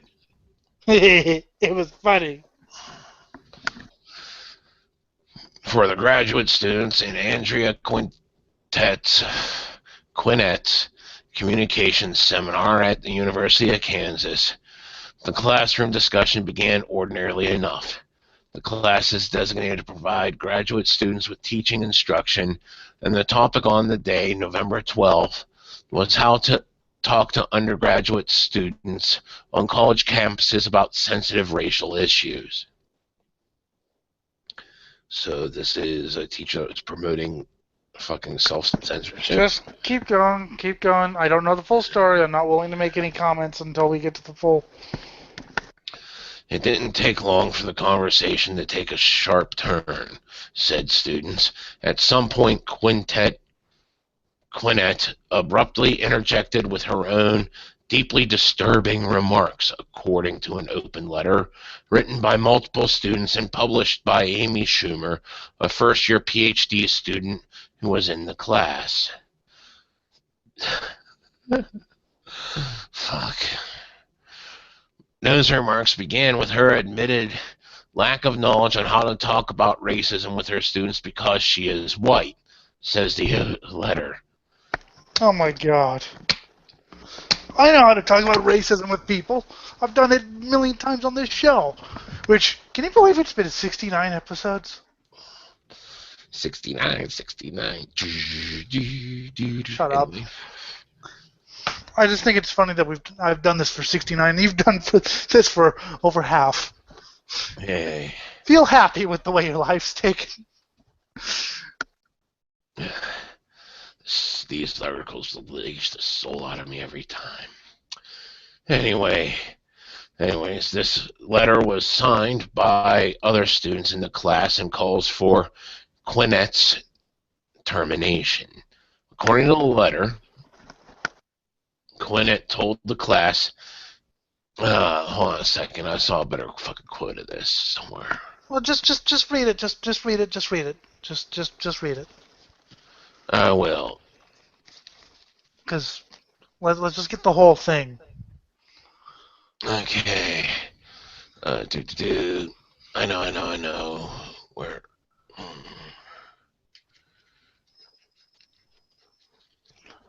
When students in the classroom began discussing possible ways to bring these issues up. Oh wait, that was something else. Okay. Is that this? Just read the whole article. Oh yeah. Okay. Yeah. As a white woman, I just never have seen the racism. It's not like I see nigger spray painted on the walls. Really? You've never been to the right neighborhood then? Jesus. So she's not calling anyone nigger. She's not fucking saying nigger this, nigger that. She's saying, I never saw the word nigger spray painted on a wall, and you're flipping. But you can't even say that. Not even in historical context, which I've also gotten. Somebody said, no one can say it even during historical context or whatever, or even quoting someone. Yeah, fuck these people. Gabriel Bird, the classroom's only black student, told the Washington Post that she almost couldn't believe what she just heard. She couldn't believe that this person never saw the word nigger spray painted on a wall. I can't believe that, actually, but especially you're in Kansas. But anyway, continue. That particular racial slur, Bird noted, is one she refused to speak out loud herself. What? You're this pussified. God. It's not like she was saying... She wasn't saying die, nigger, die. She wasn't saying filthy fucking greedy, dumbass fucking niggers. She said she never saw a nigger painted on a wall. Well, you're supposed to say the N-word now. You're just supposed to say the N-word, which is stupid because in your mind, you know, I've never heard the N-word because I always replace it in my mind as soon as I hear it. Oh, jeez. God. You know what? I'm gonna just. This is gonna be the last episode of the show, and I'm gonna start another show all about, I don't know, nuclear radiation. I think that's more fun. God damn it. And seriously, you're gonna sit there and use the 1,000 years of oppression thing as to why you shouldn't say the word nigger, then you should say, good job. That 1,000 years of oppression is continuing into our current age simply because you're still offended by the word. Just the word used in any context, not meant in a derogatory manner whatsoever. Oh, fuck. And I mean, I don't fucking know. I mean, I'm on the left in saying this, so it's not like I've always. I mean, oh fuck. Even in my politically correct days, I always thought there were exceptions that, you know, historical context or whatever, but everything's just the N-word. And, you know, it's hilarious because everyone knows what it is. And it's actually not censored on TV, depending on the context. I was incredibly shocked that the word was spoken regardless of the context. I turned to the classmates. It's the new cunt. Remember when everyone was so freaked out by the word cunt? My girlfriend loves it when I say I'm going to bang her cunt hard. No, not describing that, but saying the word cunt, or you're a cunt, or he's a cunt, or everyone was so. That was like the one word you shouldn't ever use because it was just so, you know, whatever. Well, I think we have a new, oh God, regardless of the context. No! Context is everything in language. Context is everything in life. Context is everything in language. If I say to you, I'm going to rape a dead corpse, you understand the fuck, context. No. You're bad and you should die. I turned to the classmate sitting next to me and asked if this was really happening. Before I left the classroom, I was in tears. Yes, it's really happening. And you know what? Deal with it. Context. Thank you for obeying your white slave drivers. Straight to a hilt. You have proven that you are 100% slave by being in tears over someone using that word regardless of context. Oh, God. I mean, you're such a pre-programmed robotic fucking slave if you're crying just because someone said the word nigger regardless of context. And whenever we were debating Christians back in like 2014 or so, 2013, whatever year it was, I was always told that the reason I didn't get it was because I would always take these things out of context, which was kind of stupid because they never actually explained what the context was. But still, well, because, you know, we'd read like cannibalistic things, and it was always out of context. Okay, so those things are okay. Context, people, context. I mean, I thought over time things get more and more accepted, not sheltered. No. That's it. I'm jumping out the window. I mean, I swear this sounds more and more like some fucking rich, sheltered brat that never had experience in the world. All of a sudden, They're now off to college, leaving the home for the first time after mommy and daddy spent all their life guarding them from everything that remotely offended them. And all of a sudden, someone said the word, well, I never said the sentence, I never saw the word nigger spray painted on a wall. And then all of a sudden, they fucking sit there and cry, say, I got money, I don't have to listen to this shit. Which I would, by the way, take her up on that and go, you've never seen racism. What planet are you on? I mean, I'm not agreeing with her, but I completely agree. It was a simple, if you can't take swear words or whatever, then, oh God. I mean, you know what? I'd like to take this person to Central Park, okay? Take this person to Central Park and see what happens. Quinette was placed on administrative leave Friday as university officials investigate a discrimination complaint initiated by graduate students from the Department of Communication. Oh my God! I know it's a word. Punching myself in the head. Just put the physical pain there to replace this fucking urge, this dwelling pain I have in the back of my head that screams, "Kill all humanity." I would go to fucking jail. I don't want to go to fucking jail yet. I would love to give these people Kurt Vonnegut's writings, especially Breakfast of Champions. I would love to give these people, and if you don't know what I'm talking about, why don't you read Kurt Vonnegut, you morons?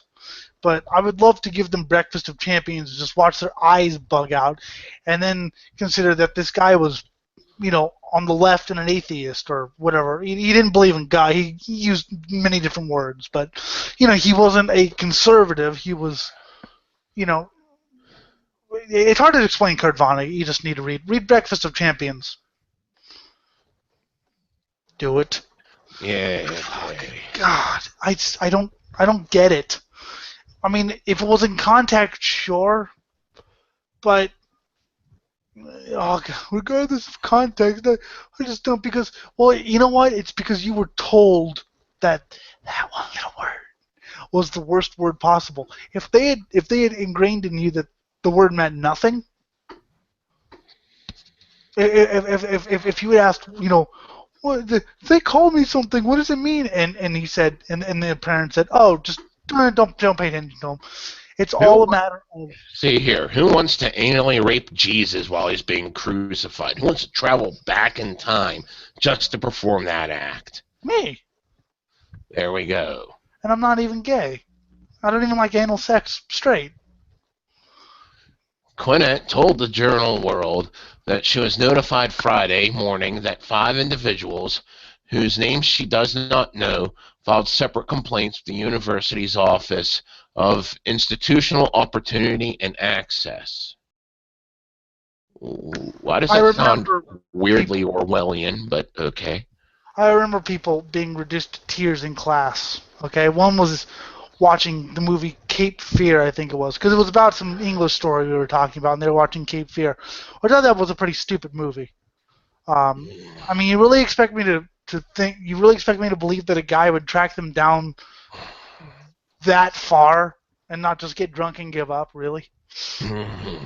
But I guess she was afraid of stalkers, so she was crying and had to leave the room. And I'm just like, oh, God, people. And she had the IQ of a soap dish. Soap dish! These are the same people crying about this shit that are fucking complaining that that homework is interfering with their ability to protest. What? You're paying to go to fucking college. At least go to the fucking classes, do the homework, and get the fucking degree. Put forth minimal effort in that. I forgot. It's their parents that are paying for it, so they have no respect. I never went to college, but I'll tell you, in school, homework never interfered with my right to do anything because I just didn't do it. Mainly because most of it I did at school, and I was always too busy partying to do the rest. Oh, hell. I never did. I did one piece of homework, which was a term paper that was a considerable part of the grade. And I did it half-assed. And of course, I was also inexperienced on how to properly cite sources and all this shit. So, more points away on me for quoting too much and all that, because I didn't comprehend how to fucking do a paperback then. But still, that was the only piece of homework I ever did. The rest of the time I did no homework, slept through every class, aced every test, and I even fucking made high honor roll fucking one semester. No, I'm lying. I did one piece of homework, and it was a paper on the evolution of hardcore punk.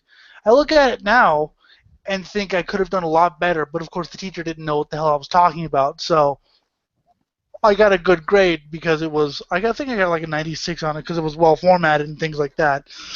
And I was able to cite sources mostly from my friends, which I had to explain. Well, they're like, what does it mean you heard from Eric Keller? I was like, well, he was alive back in the punk scene, and so he was like, okay, whatever. But I think now I actually could have done a better job on it because I know more about the topic. But that was the only piece of homework I did, and I only did it because I was interested in the subject. But I was always really good at writing essays and things like that, and trying to explain to the kids how Animal Farm was a metaphor for this and that and this and that, and the kids never got it. And I was always the one raising my hand in class saying, well, this is why this, and this is why that, this is why the kids didn't care. They just wanted to get out of school, and the teacher didn't care. So I was just... But that's the only piece that I hold for. I worded my shit so well that in middle school I was able to do my oral book report on the strategy guide to Super Mario Brothers 3. I was okay at writing. Like, I could do essays, but I know I don't show it here, but give me some time and I can actually get what I'm saying out. And it's usually well thought out because I spend too much time thinking about it. So I can usually point out to a lot of people how this is this is that, that's this, things like we had the thing called Media Monday where we had to read a newspaper article or magazine article about media and talk about it. And usually it was writing, but I was able to talk about it to the teacher or whatever, and I explained how that relates to this and that relates to this, and he was like, wow, that's actually impressive. I was good at communicating. I know I don't show it much here, but Of course you don't. Anyway. Shut up, Jimmy. Her supervisors, she noted, granted her request. Request. Yeah. Okay. You criticize me. Yeah, exactly. That's what I get. Granted her request for leave of absence with pay until the investigation of those complaints concluded. I want to leave of absence with pay. Shit.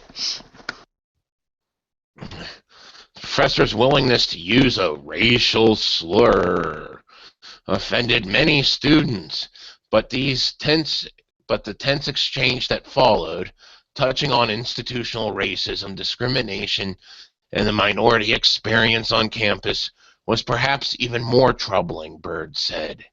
You know what? Here. I think college, instead of doing work, instead of doing homework and schoolwork, I think college should literally just be you're in a class and we find out where your offensive spots are and we do nothing but offend you for 8 hours a day, 5 days a week. Offend you. Offend for nothing. For no let up, for 8 hours a day, 5 days a week, drilling into your thick skull that, you know what, when you get out of the world, when you get in the real world, you're going to be offended by a lot of things. If you get online, you're also going to be offended. I think it'll either drive people insane or it'll toughen them. And either way, I win because I get to see people going insane or people walking out of there tougher. Anyways, quoting the letter here, her comments that followed were even more disparaging as they articulated not only her lack of awareness of racial discrimination and violence on this campus and elsewhere, but an active denial of institutional, structural, and individual racism. This denial perpetuates racism in and of itself. Okay. I'm not willing to make comments because I don't know what happened. I'm not willing to make... I've seen this shit too many times, anyway. Yeah, I know, but I'm still not willing to make comments because, once again, I wasn't there. After a PhD student presented strong evidence about low retention and graduation rates among black students as being related to racism and a lack of institutional support, Just go. Dr. Quinnett responded with, those students are not leaving school because they are physically threatened every day, but because of academic performance, which is usually the fucking case. Yeah, I mean, unless you go to like the Klan school or whatever. I mean, I'm not saying racism doesn't exist or whatever, but you know, I don't know. Well, you know what? I'll say that, but also say it's Kansas. Nothing would surprise me in Kansas.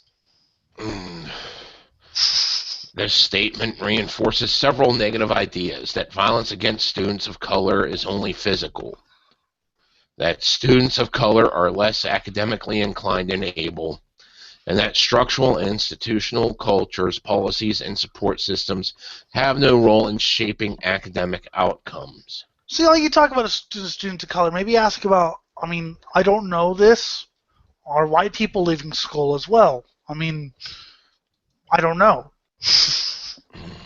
They don't talk about it. Who knows? I have no clue. You know. Yeah, but violence that's not physical. You know, microaggressions. Well, you know, like it's you know, I got a weird vibe, man. Good. Everyone should get a weird vibe. I mean, I say if it's not physical, you know, if it's not physical and it's not hampering you, like if it's not a, you know, you can't drink water here, you can't whatever. If it's not physical or, you know, I don't know how you just, you know, then whatever. Who cares if you get a weird vibe? I get weird vibes everywhere I go because I go wearing shirts with, you know, cannibals on them. Dr. Quinnett's discourse was uncomfortable, unhelpful, and blatantly discriminatory. Good, it should be uncomfortable. Everything should be uncomfortable in this world.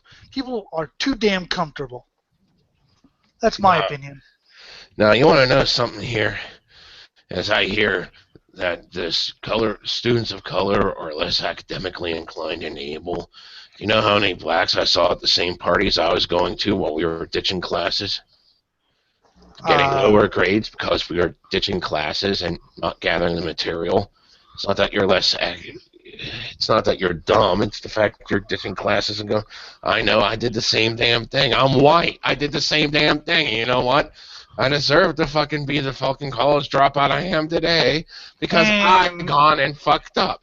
Well, in high school, I was usually listening to music or surfing the internet because my Braille computer had wireless internet, which nobody knew. So I'd check, you know, basically before I got into a new class, I'd check and see if they had an internet connection.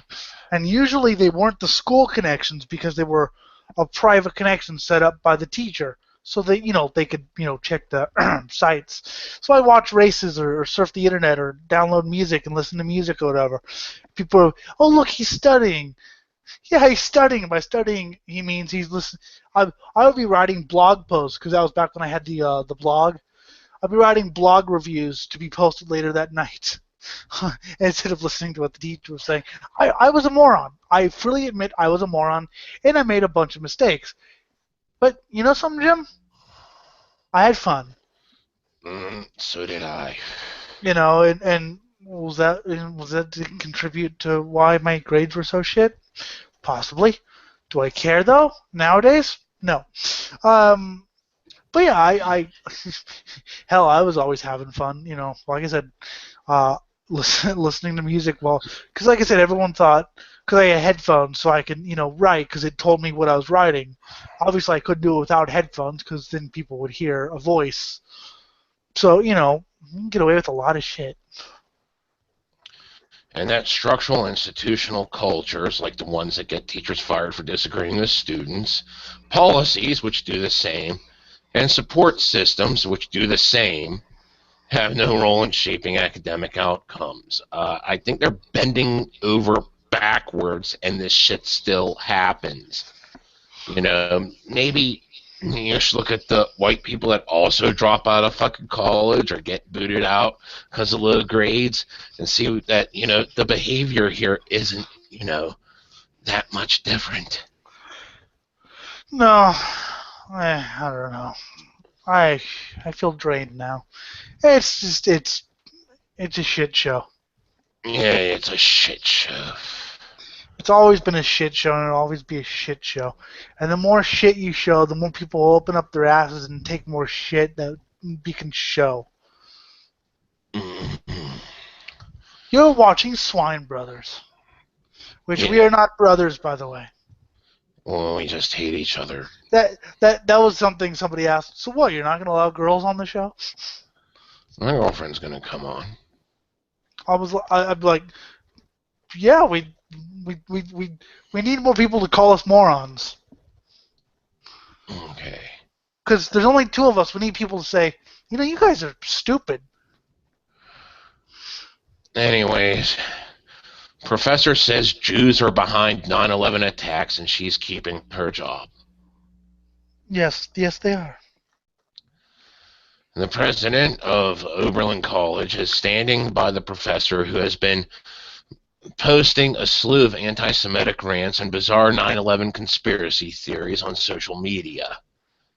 The prestigious Ohio College. Yeah. I've seen these before. Yeah. You read it, but you're not going to shock me. I know. Released a letter from the president of the school, defending the associate professor, Joy Carriga, whatever, freedom of speech. Good, she's got her freedom of speech.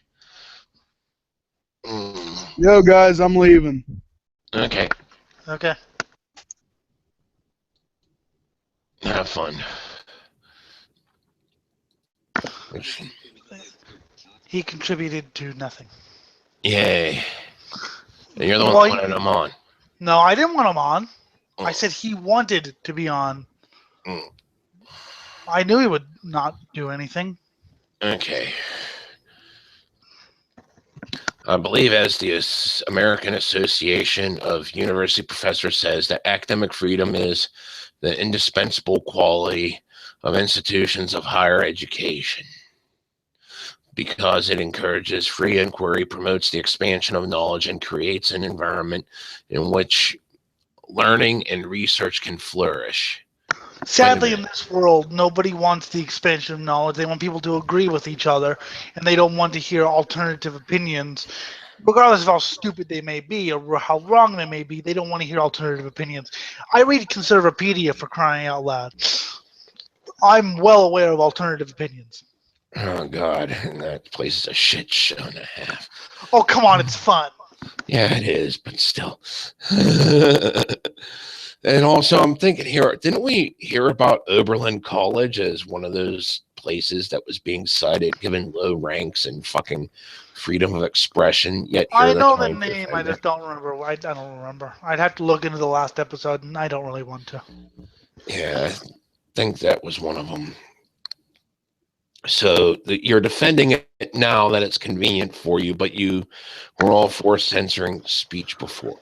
Lovely. See, I don't remember if it's one. I know the name, but I don't remember if it's the one. Well, I'll have to look into it and get back to you. Yeah, but I might be wrong on that, but I think it's one of them. You're always wrong. Cultivating academic freedom can be difficult and at times painful for any college community. The principles of academic freedom and freedom of speech are not just principles to which we turn to face these challenges, but also the very practices that ensure that we can develop meaningful responses to prejudice. Okay, that sounds reasonable in and of itself.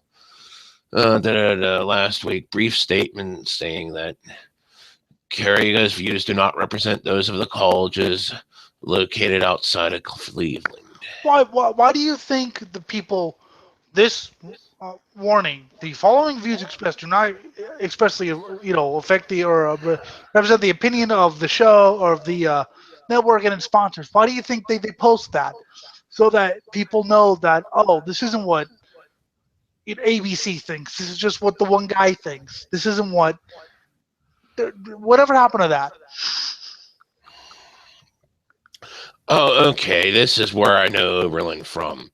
Oberlin students made headlines recently after complaining the school's cafeteria served culturally inappropriate and inauthentic dishes, such as improperly prepared General Tso's chicken. To which I said, General Tso's chicken isn't. Oh my god, yeah, culturally whatever.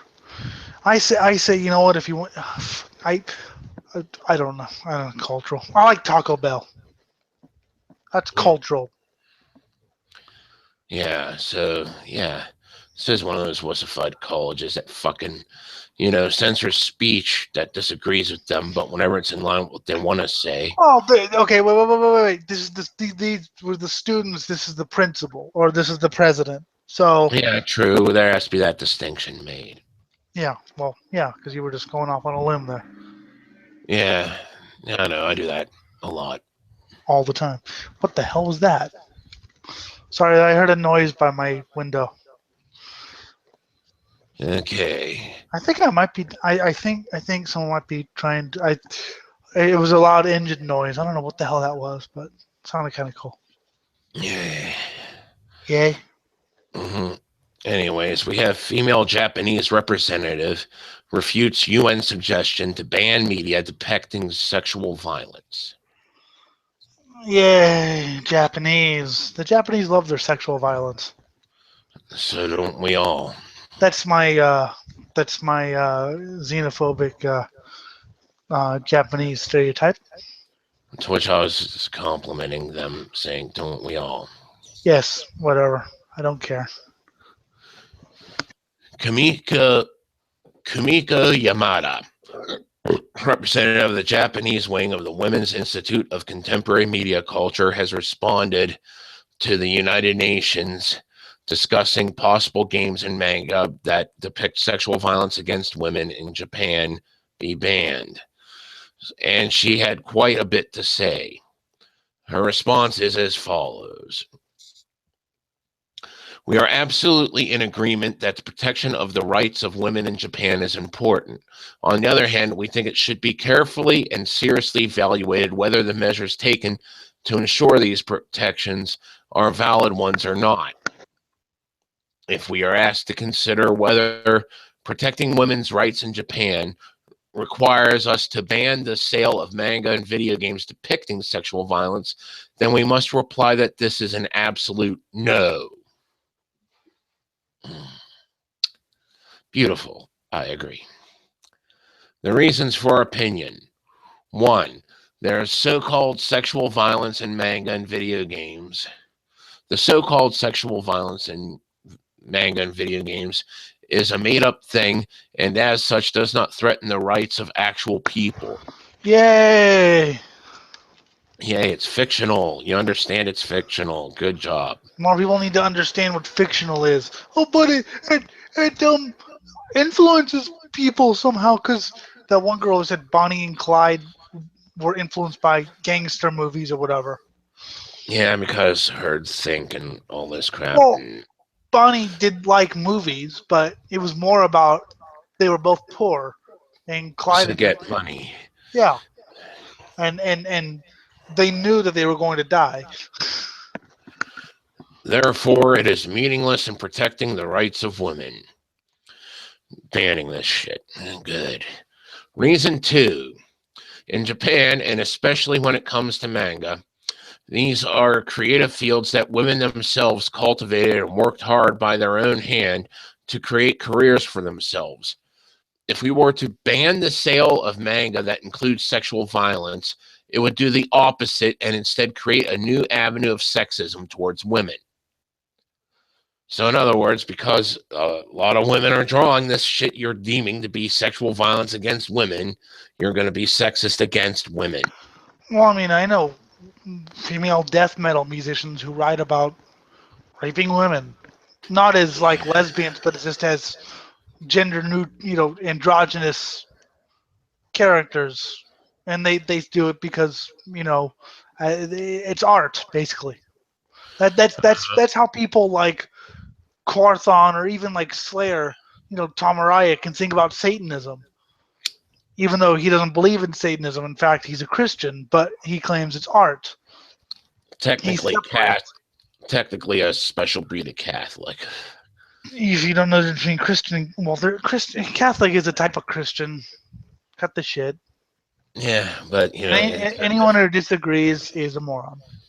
Anyways, I mean, because it's the same damn thing. I mean, it's not Protestant, but yeah, it's he's a Catholic, but he said he views his what he says is art.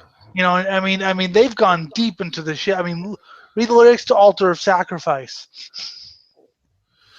it goes without saying that rape and other crimes of actual real people who experience sexual acts from partners without consent is an actual violation of their rights concerning sexual violence and should obviously be forbidden by law, and that it's necessary to protect and support victims. However, the figures in manga and video games are creative fictions that do not actually exist, and thus this is not a violation of any real person's human rights. We should focus on attacking the problems that affect real women's human rights as quickly as possible instead of focusing on this mundane bullshit. Good job. Yeah. Well, it's the same with music. Even though music sometimes does talk about real things, they never talks about real life people. It's always from a fictional background because unless John Wayne Gacy made heavy metal, they don't know if what John Wayne Gacy was actually thinking. Mm-hmm.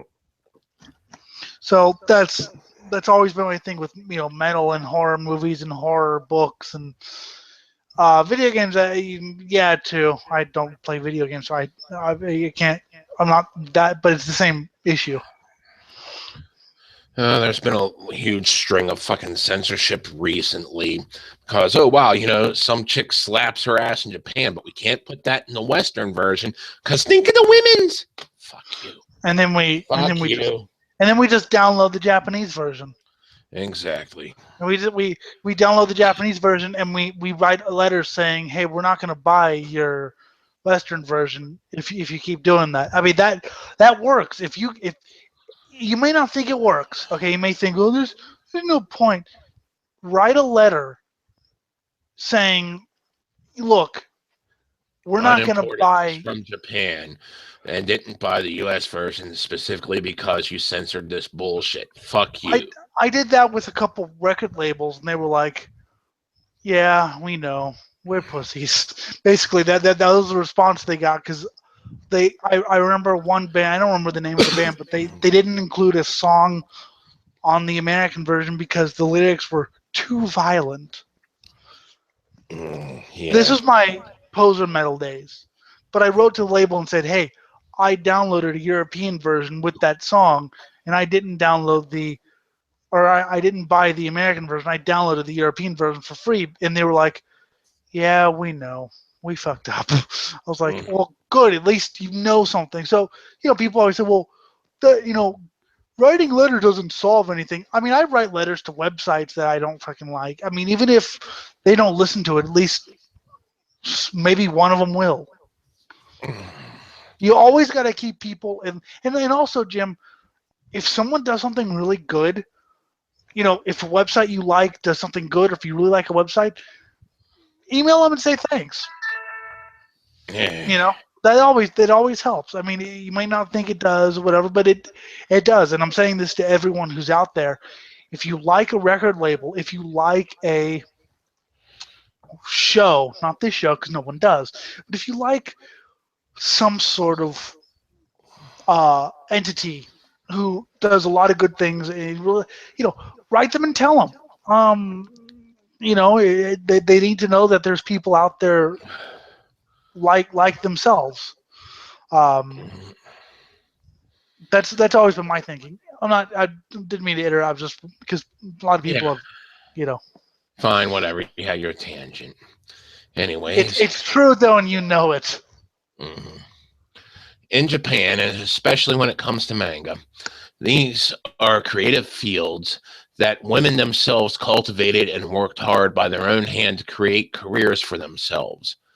Already in the 1970s, there were women-focused manga magazines that many talented women manga writers came from them. In this way, before the Equal Opportunity Employment Act for Men and Women passed in 1986, there was already a space where women flourished and had established the shoujo manga genre, which I'm not too familiar with. These fucking And I don't specifications, they care. all blend together for me. One's all about fucking boys. Another one's about like sexy boys murdering things. Another one's about like girls. See, I don't know. you don't know, and I don't care because Japanese culture holds no interest for me. Yeah, I always get confused on these. So It's if all someone's watching and knows, feel free to leave a comment. Yeah. it's all the same crap. It's all the same crap. Fuck Japan, Sweden all the way. And I'm just literally saying that to piss off Anarcha. Yeah. And of course, within women's manga, sometimes the topic was romance and sex. In this way, it can be predicted that if we were to ban the sale of manga that depicts sexual violence, a great deal of publishers would cease publication of a huge amount of works. In the creative field of manga, the effect would be that women who have worked so hard to create a place for vibrant careers would have that place shrink right in front of them, as well as have their efforts negated. In addition, if we were to put ourselves in the places of manga readers, the chance to know about the history of the sexual exploitation of women would be lost, and method. Well, that's what I was about to ask. What if it's a thing about the brutal reality of sex, rape or whatever? I mean, I don't know if they do that in mango, as I'm going to start calling it, but I would assume they do occasionally. I don't know. I mean, I know they occasionally do like historical kind of context. no, not historical. That's not what I'm talking about. But like in music, trying to get people so repulsed that they take it more of a stand. Yeah, there's that too. Yeah, that's what I'm talking about. It's an anti-rape or whatever message, but simple-minded people don't get it. Anyways, that would be lost, and the method for them to come to know about it would be lost as well. If the creative fields of manga were attacked, trampled on, and destroyed with such prejudice, it would damage not only the women manga writers, but also spread to other women creators in the field, as well as the female readers. This would be a sexist punishment that only narrows the career possibilities of Japanese women. Yay. Well, they should make more slam, death metal, and hardcore, because those are good. Japanese slam is good slam. Conclusion. As stated above, we cannot say that banning the sale of manga and video games that depict sexual violence is valid, even if it were to agree that the goal of protecting the rights of women is correct. There is nothing to be gained from regulating fictional sexual violence. Good. Except for people's ego trips, because we did something good, but we fucked everything up in the process. Yep. Isn't life grand? Mm-hmm. However, while you're trying to fix the rights of fictional characters, you're leaving the human rights of real women in the real world left to rot. Good job saying that. That's exactly what you're doing. You're going to say, this fiction's bad and evil, blah, blah, blah. Well, what about the people that actually do suffer in real life? You're diverting all your attention to this instead of focusing on the real problem. What? Yeah. Is this just because you could control, or at least believe you could control the fictional problem, and as opposed to, trying to do something for the real problem? You've got no concept. The real problem's too hard. I mean, we can control the fictional problem easily. We could claim that the fictional problem, it enhances the real problem. Because let's face it, we can't control the real problem. The real problem's hard and scary. We're too soft and lazy to actually go outside and see what the real world's like. So we're going to complain. We're going to claim that violence and Cannibal Corpse music is responsible for murder. Mhm. In Japan, Satanism and black metal is responsible for animal sacrifices. That's what we're going to complain. That's what we're going to do. Rather than, ugh. yeah, I know. Let's finish up with this letter.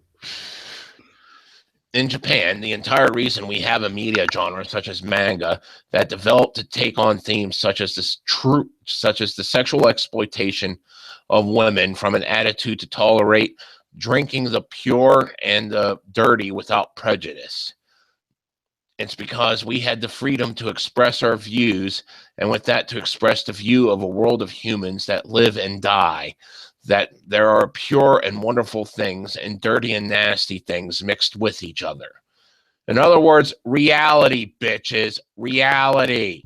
You got, I Fucking. mean, I definitely lean more towards the dirty when it comes to my intake of media, although I still love power metal, which, talks about glory and dragons and shit. Yeah. But I definitely more lean towards the dirty, as you know, because you've heard my music and know what it's about, because it's your music too. Just saying.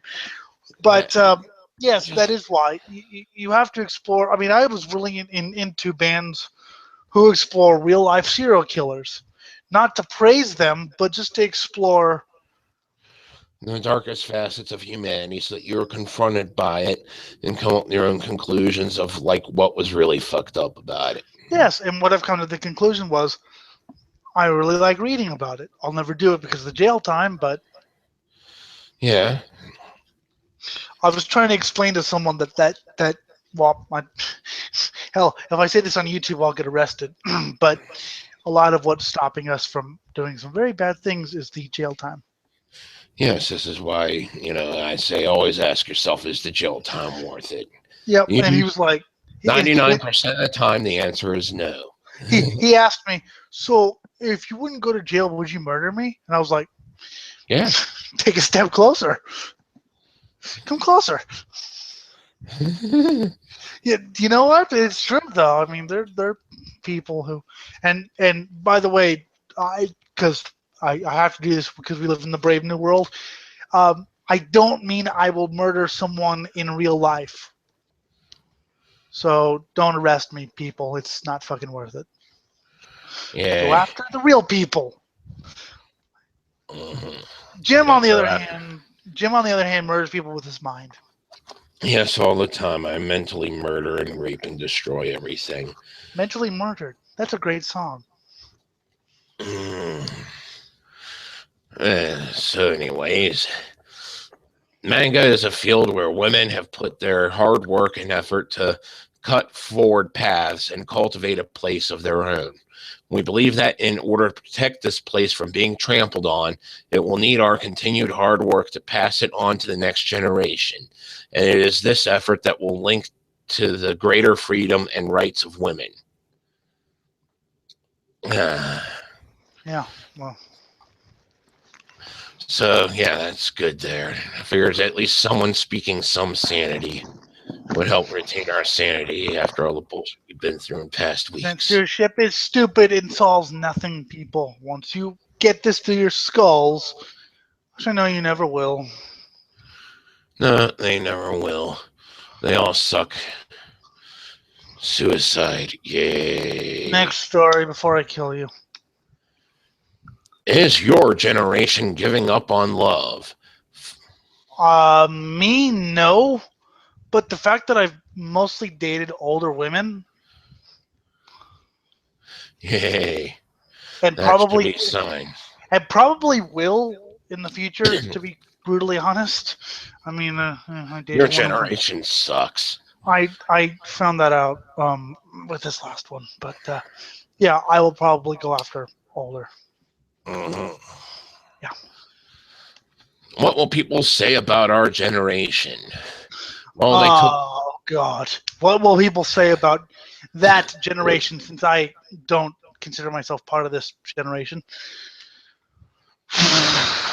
Yeah. Well, they took millions of selfies and put out music called Trap Queen. Wow, I don't even want to be. That. Okay, traps. That's what they're calling she-mills that can really pass off as being like born woman, but they still have the cock attached. So like See, you go that's out, never you start works for me. making out, That, and the whole thing is you're supposed to start making out, them not knowing that all of a sudden you stumble across the cock. And then, according to the logic of these people, you're supposed to just go right along with it. And well, like, there is a thing called trap music, which I've heard is awful. But see, that wouldn't work with me because I'd be like, why is your voice high, but it sounds masculine? You know, it has a tone of masculine. It has that.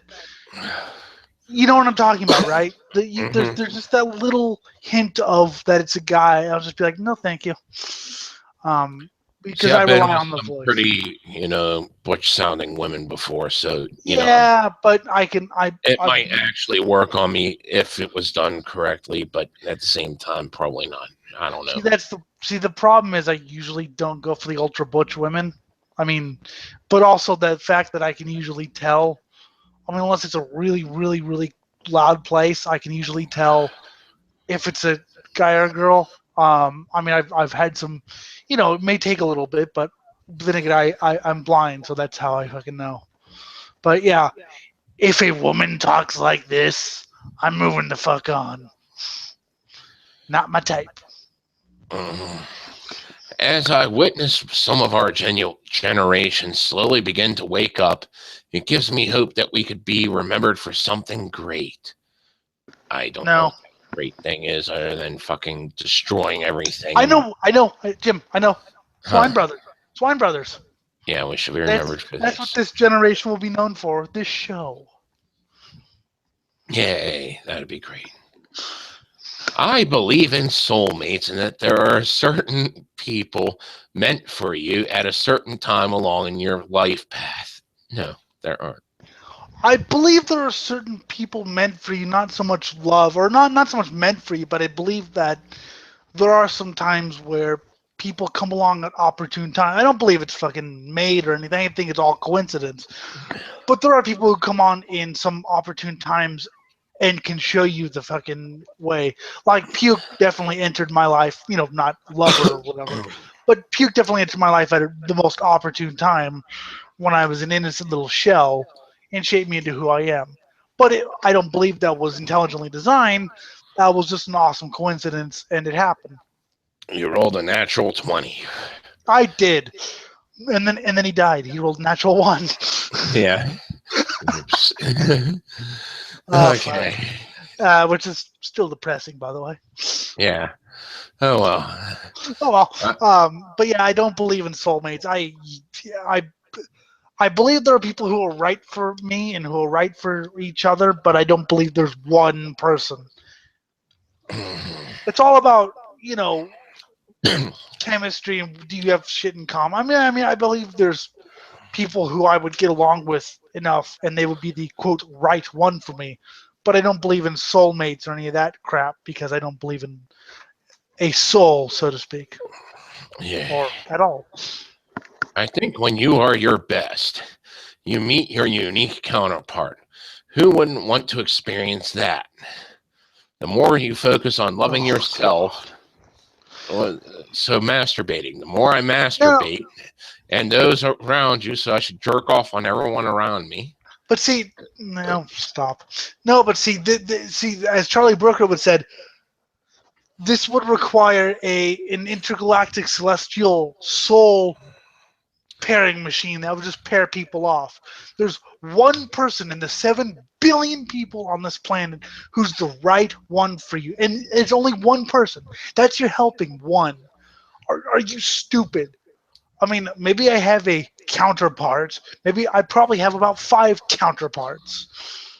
But Yeah. I don't think there's one person for me.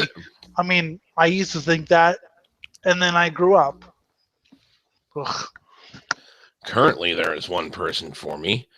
But then, back, before I met her, there were two people that were right for me at the same time. Currently, apparently, there's no one right for me. It's a beautiful day. Although I've been too busy having the internet crash to look, which It's hey, you know what? Whatever. Fuck it. No, fuck it. It's fun to fucking have So, fucking. so the more you jerk off on yourself and those around you, you deserve it. The more positive vibes you get are leaking out. I wish people would just realize how important love is, because love is powerful and it could save us from a world full of selfishness, hatred, and greed. No, it would not. See, the thing is though, that wouldn't work for me because everyone knows I hate myself. Not in the emo self-hating type thing, but in a way that's almost like love but is hate. I hate myself and everyone around me, but I hate Good. people in a way that's almost like good.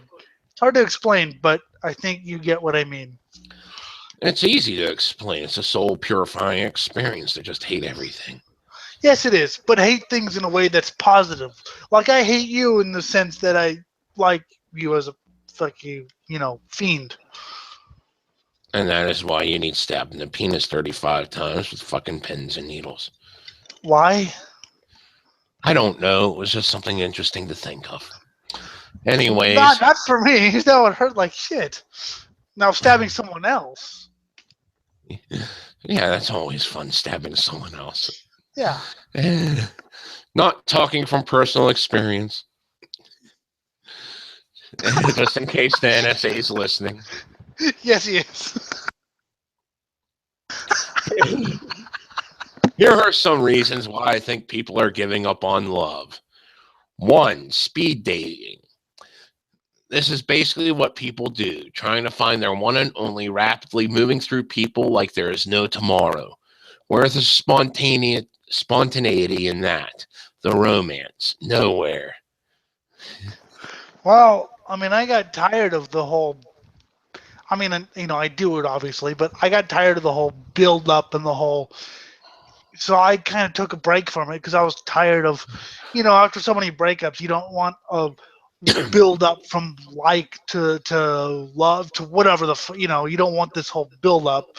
You're tired of it, so you just kind of take a fucking break from it because I've already fucking dealt with it so many times. I'm not a person who likes to be teased. Let's put it that way. I'm not one of those type of people. So, I mean, I'll admit that it's not rushing it. Okay, it's not rushing it. It's I react quickly to things. Yeah. So if someone wants to wait 10 years before the first kiss, fuck you. Yeah. You're not my type. But for someone who, I'm not saying like take off your clothes, it's the first date, but seeing what happens and how the fucking mood, and fucking whatever happens. God.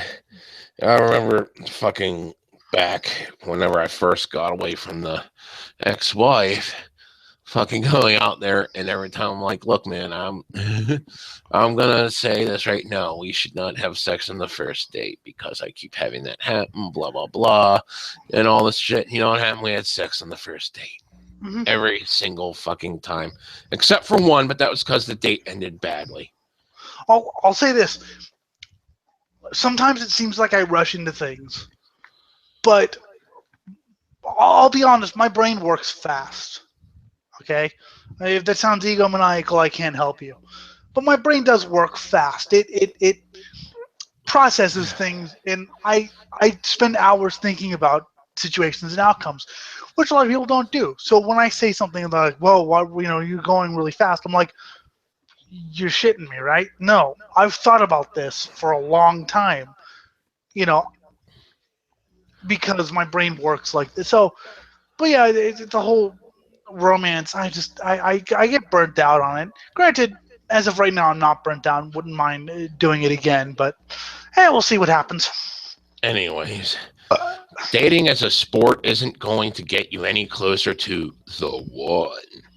Dating someone who isn't right for you, just for the sake of dating, will lead you nowhere, but straight into disaster.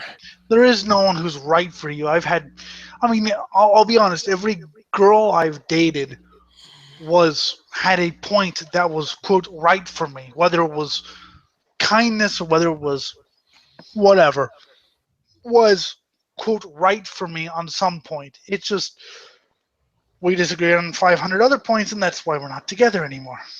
I mean, it's there is no one who's right for you. I mean, if okay, look, if there's a girl as sociopathic as I am, I think you guys should be afraid. I've had that happen a few times. And I always said kinky. Yeah, well, I mean, I'm saying you guys should be afraid as we kill you. Yay. Point number 2. The ego is taking over. Boy, your generation is egotistical. Excuse me. Once again, I came from a different planet. Okay, I'm an alien. Fuck you. I came from Scumdog. I went on that tirade whenever I was fucking younger, and even fucking made a shirt for my sister saying, my brother is an alien, so I have the entire universe on my side. That's whenever we got along really No, mine is just I don't want to be part of this generation, so I will make any excuse to claim I'm not part of it, including that I am an alien from the planet Scumdogia. Yeah, everyone should be from Scumdogia. So fuck you. Part of the ego is sometimes recognized as arrogance. Well, duh. Boy, does our generation have a shit ton of that. It's all about status, money, and how many followers you have on Twitter. Yes, you're recognizing this. Good. Yes, yeah. And as for me, it's always been about the lack of. It's always been about people like me. Damn it, I'm not doing something right here. Yeah, exactly.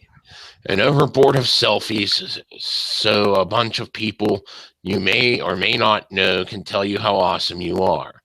God, I hate those people. Fuck. I'm doing the show so people can... What?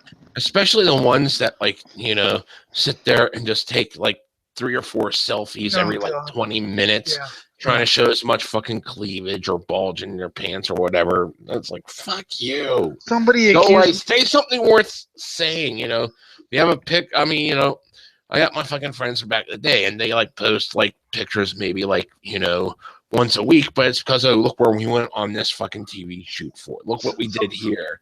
They're actually doing something as opposed to, look at me, here I am. Yes, we know. Somebody accused me of doing this show for that same reason. And I said, wait a minute, I'm not even showing my face on this thing. Yeah. I do the show because... What? Yeah, especially now that you're the pig. Well, yeah, whatever. No, I do the show because it's my dream to do the show. And let's face it, I think a lot of the people... I do want to get big, but not for any ego. I think a lot of the people need to know what it feels like to have differing opinions forced down your throat. The other part of the ego is insecurity. Feeling insecure when you see a beautiful picture of someone else, or jealousy of how someone's lifestyle is displayed through imagery. Okay. I feel jealousy whenever somebody dies and I don't know. No, it was always, you're at that concert and I'm not, I hate you with a passion. Point number 3, lack of respect for oneself. I have no respect for myself. I never learned what self-respect meant. I've heard the word a lot of times, but I've never heard what it meant. And please don't take that to mean I want to know what it means, because I really don't. I think it means masturbation. Anyways. Well, I don't do that, so... Sleeping around, posting half-naked pictures, and pretending to be someone you are not is all just disrespecting yourself, actually. That's actually fun shit to do. I've done a lot of that. I've done enough sleeping around one-night stands. It wasn't for me. At least I admitted it, though. I know some people who agreed with me but don't admit it and do it anyway. At least I admitted it wasn't for me, and I stopped because I don't do things that aren't for me. Now, you see, I haven't posted half-naked pictures of myself, though a couple Good. girlfriends did request cock shots of me, and one wanted to watch me fucking yank off to her while she was playing with herself, so, that happened. Yes, people have requested dick pics, former girlfriends, and I said, can't help you there. Yay. I'm blind.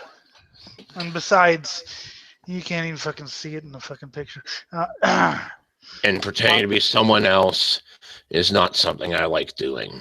I only do that whenever I go to work, and especially if I'm working in fucking customer service, I have to pretend to be someone else in order to receive a paycheck. It's called being an adult.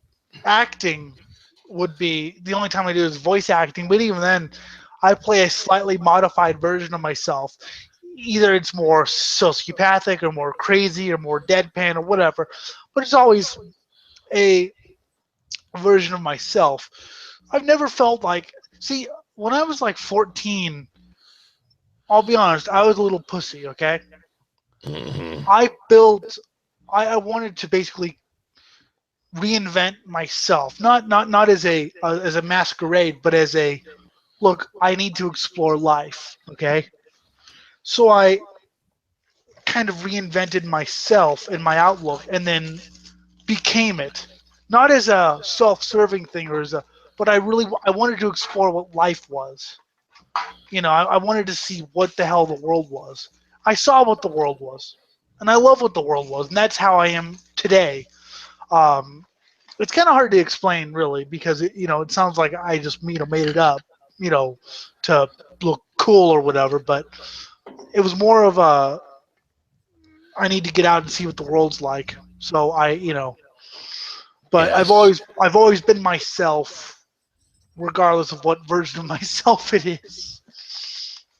Giving someone your mind, your body, and your soul is a beautiful experience, and we suck the beauty right out of it. I don't believe in a soul, and you're not getting my mind. You can do whatever the hell you want with my body. I've used and abused it, but I have used and abused mine, and that was a ton of fun there. yes. You can have my mind if you can bear the images, but the last person who tried to have my mind went away screaming. And my soul, I don't believe in a soul, so you can have that too. Good. I'll keep you to that. I want to buy your soul for a cheeseburger. Give me a fucking cheeseburger.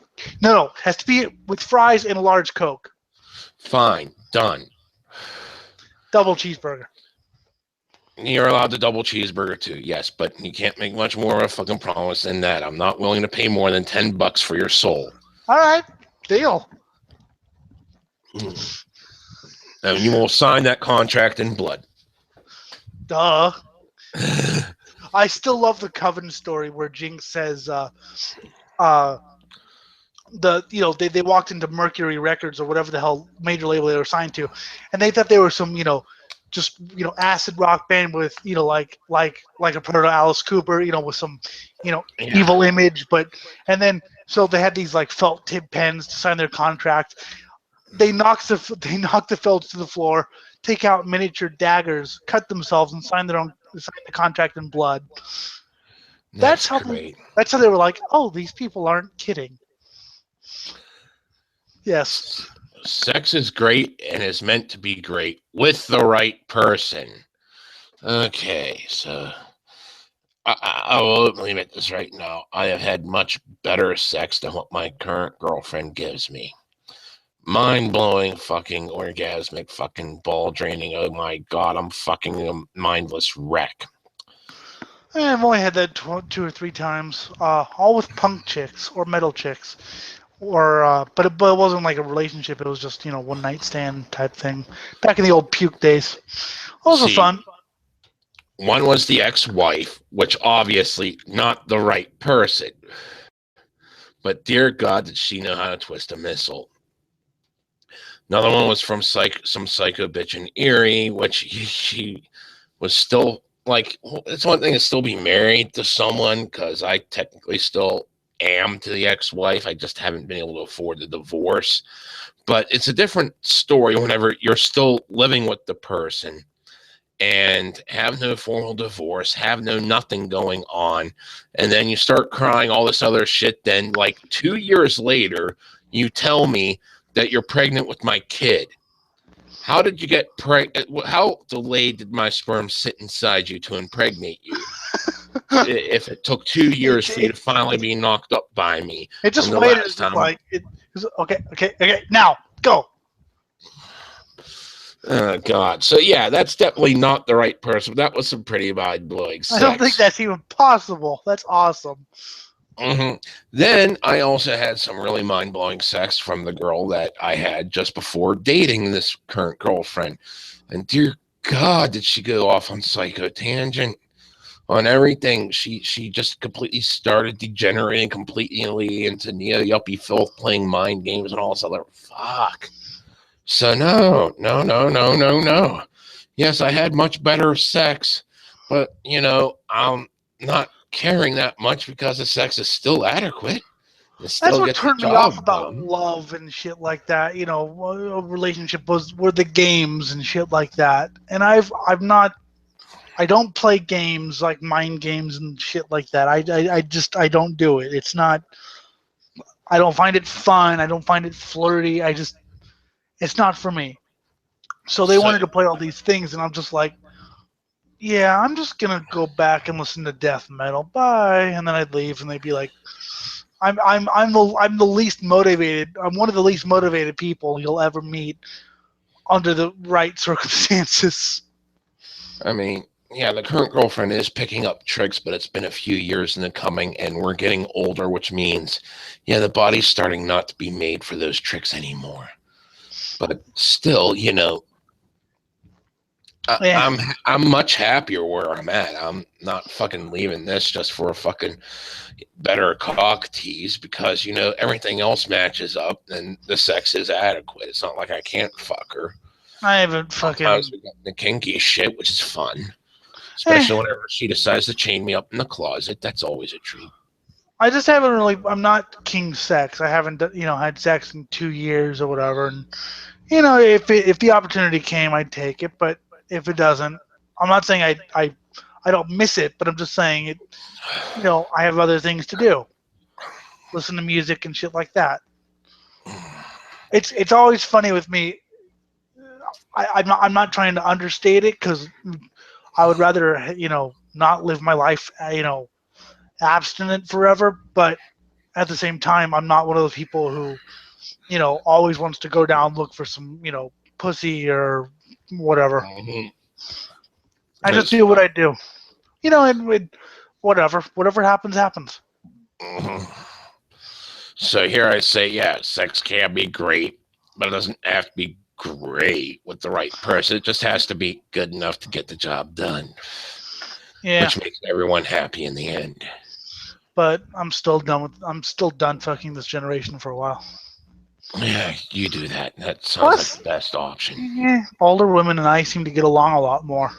I mean, even when I started dating this generation, I was always dating older women. So we get along a lot more. We talk because they think about things that I think about and shit. So I'm not saying like 80-year-olds. You know what I mean? But whatever. A person who loves and respects you, not someone who just wants to feel great in the moment, but for a lifetime. Want to Netflix and chill? Nope. I want to turn off Netflix and make love. Thank you very much. No, I don't want to turn on Netflix because Netflix doesn't have any fucking thing I like. However, you want to listen to Sarcophago and chill? Yes. Let's get married. Fuck. Also, everything's about me fucking here, apparently. Well, see, you don't live in this generation, so I know what they mean. So they're saying, oh, I want to make love instead of sit there and fucking watch TV with fucking shit. The girlfriend and I sit here and we have a great time, just fucking snuggling up and watching a fucking TV show as opposed to fucking sometimes. See, that's my gold standard. Okay, if I say, "Do you want to listen to Sarcophago?"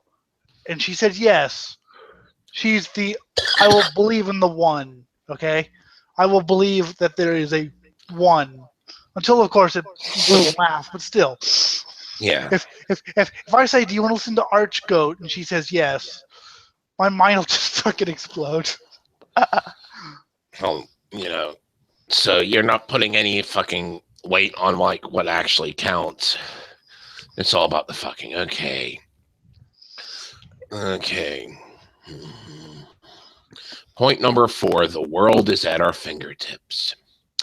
Literally, by the click of a mouse, we can instantly have anything we want. If we are hungry, we can wait in a drive-thru for a few minutes or have it delivered to our doorsteps. Need clothes? Order them online. Millions of apps and Google search help us to not have to work for anything. That's why I do long distance relationships. First of all, because LA is a piece of shit. Second of all, because as you know, as I've explained to you, Jim, if I stay in California, I'm not staying in LA, so I'm not adverse to moving. Although I do have to know if she's real or not, obviously.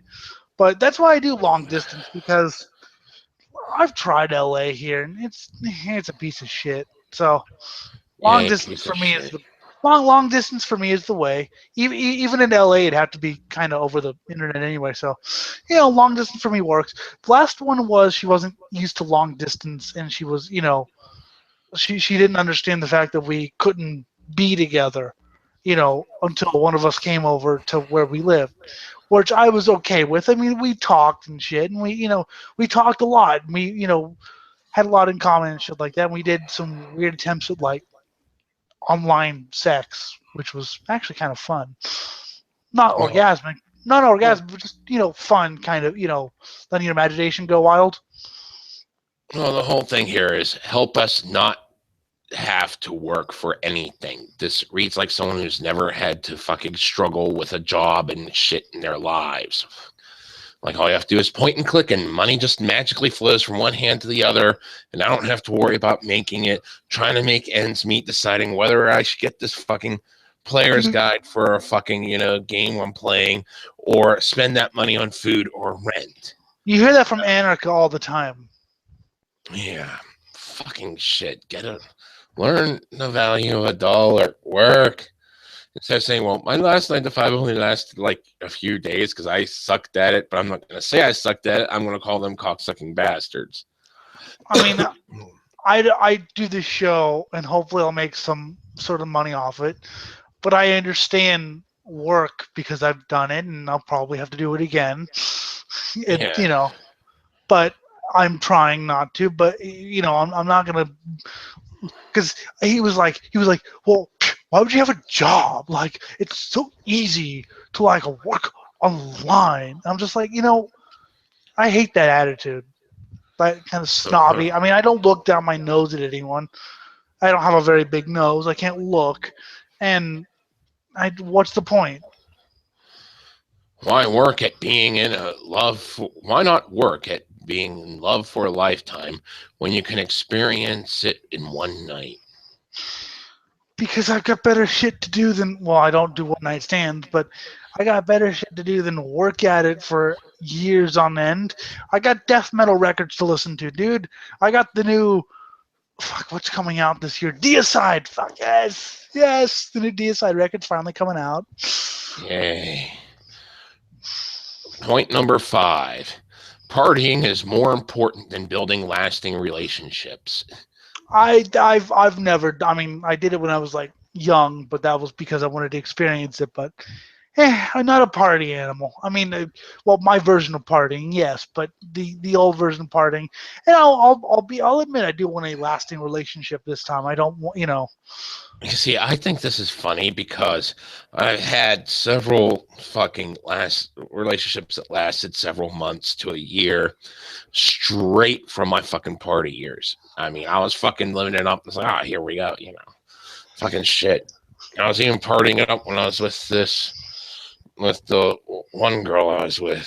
Fuck, that was like a 2.5 year fucking relationship, It was something lasting, and I was partying it up all the time too. So I never did. Well, they're talking about one night stand. I never did, but I was never looking for it. because I didn't know what the hell a relationship was. I mean, I obviously knew what it was, but I didn't know what it entailed or anything, nor did I really care. I was having fun. But now that I'm, you know, a little, my party year, I mean, I would still like to party my way, but, I'm actually looking for something that lasts for a while at least, hopefully. Well, all our generation cares about is drugs and alcohol. No, it doesn't, because you wouldn't be habitually offended if it did care about drugs and alcohol the same way my generation cared about drugs and alcohol. True, that is true. Well, they can, God, fucking, well, that's all the rappers talk about, and yet I can drink rappers under the table. Yay. Metal has always had, in my opinion, rappers talk about it, metalheads do it. Let's just put it that way. An instant feeling of numbness to take away the emotional pain. No, I hit myself in the head for that. Not having to face it and work through your issues is addicting. Emotional pain. That's funny in and of itself, because even while I was partying, I would set aside specific times where I would stay sober to work through the problem that I had to blow off steam, party my ass off to blow up the steam. Then I wake up, sober up, then work through my problem the very next day. Then once the problem's been worked through, time to fucking drink another.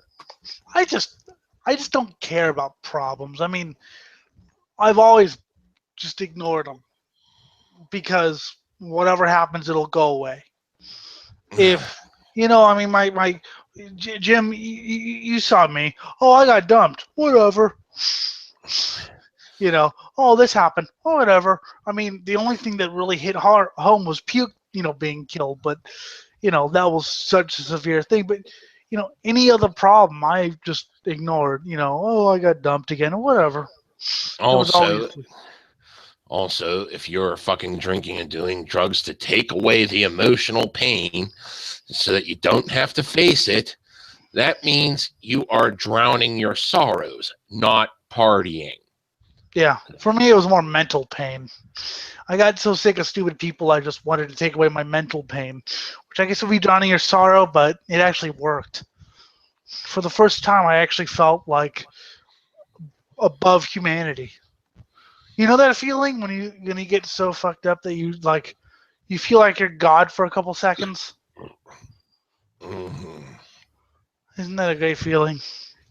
What I loved was, oh God, there was a point where I'd eaten so much acid that I gauged how good the acid was by how many times I didn't think but knew I was God. Yeah, that was really good acid. I knew I was God 18 distinct different times on that shit. That was really good acid. Yeah. Yep. Acid where everyone thinks they're God. And what's better was I had proof I was God. I probably said it before. I'll say it again. We were tripping outside of my back porch. And I went to this huge babble about, how different creatures would view deity. Deity is always something bigger than you. And I said, look at these ants, and I just stepped on a bunch of them and they went scurrying away. And I was like, see, they're now in their fearful phase. Soon they will come to worship and adore me. So we're sitting there for a few minutes talking and shit. And then another line of ants came up with a bunch of leaf parts and dissected insect parts on them, came up to my foot, dropped what they were carrying right at my feet and scurried off. And I was like, see, they're paying homage to me. Yeah, well, God of the Ants. Mm-hmm. That needs to be a death metal song. Yes. God of the Ants. Some people drink and do drugs to intensify emotions of love and sexual desire, creating an illusion of what it's actually like to love someone.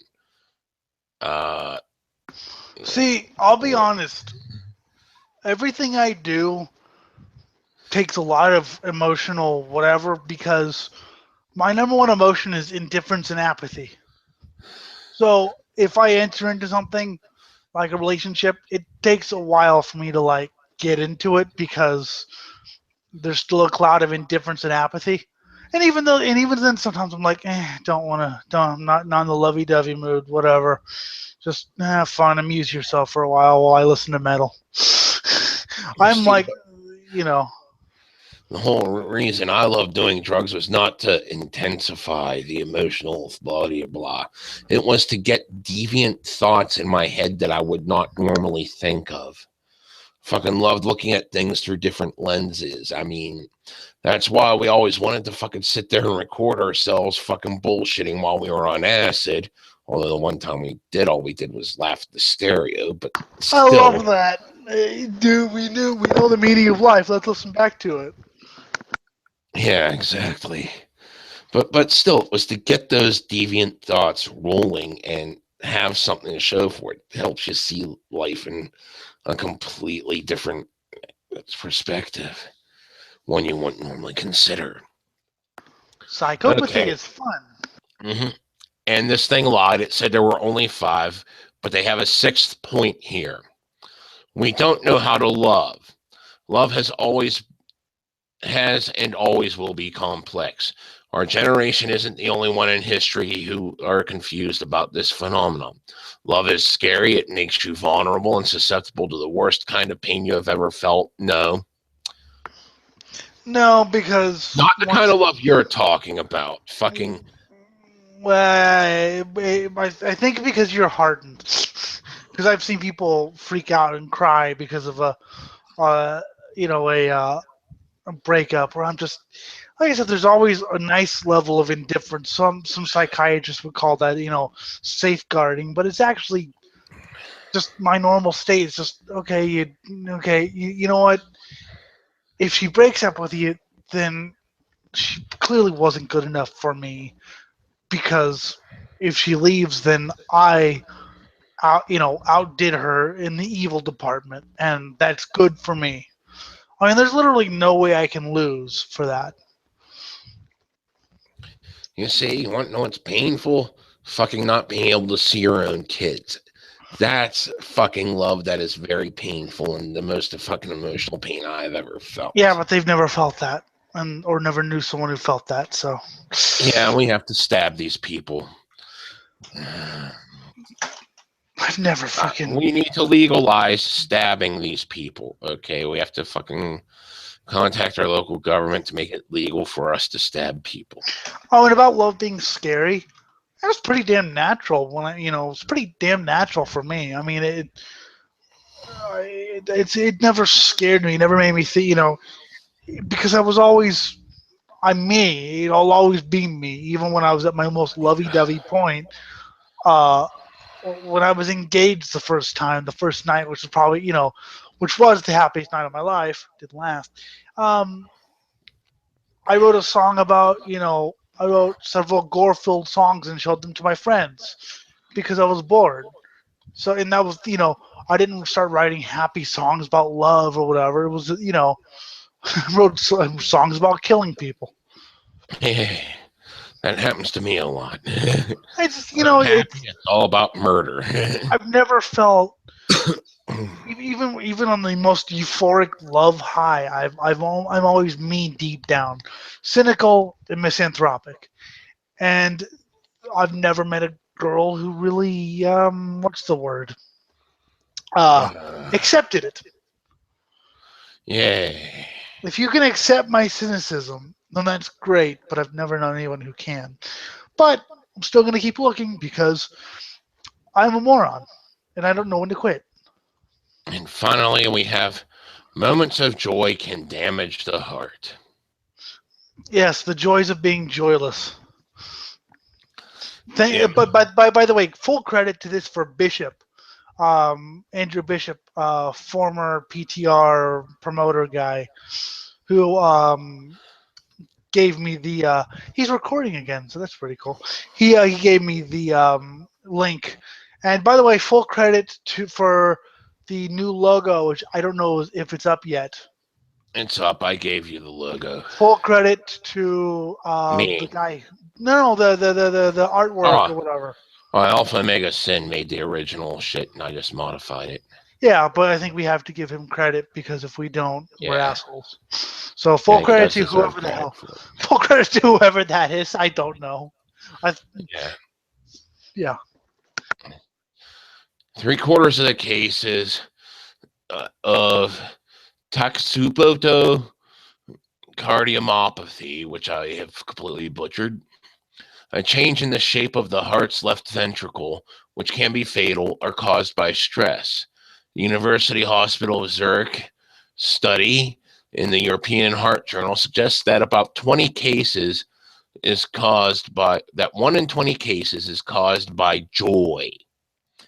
The condition is normally See, all the normal people, they'll die before me. in the study of 1,750 patients, researchers discovered heart problems are caused by a birthday party, a son's wedding, meeting a friend after 50 years, becoming a grandmother, a favorite rugby team winning a game, winning a casino jackpot, a computerized tomography scan giving an all clear from another condition. I'm so happy I'm going to die. See, I've never had. I mean, even in racing. Well, yeah, okay, in racing, but and by the way, meeting friends after many years sucks because you have nothing in common with them. Just saying. Yeah. This syndrome patient is no longer a classic broken-hearted patient, and the disease can be preceded by positive emotions too.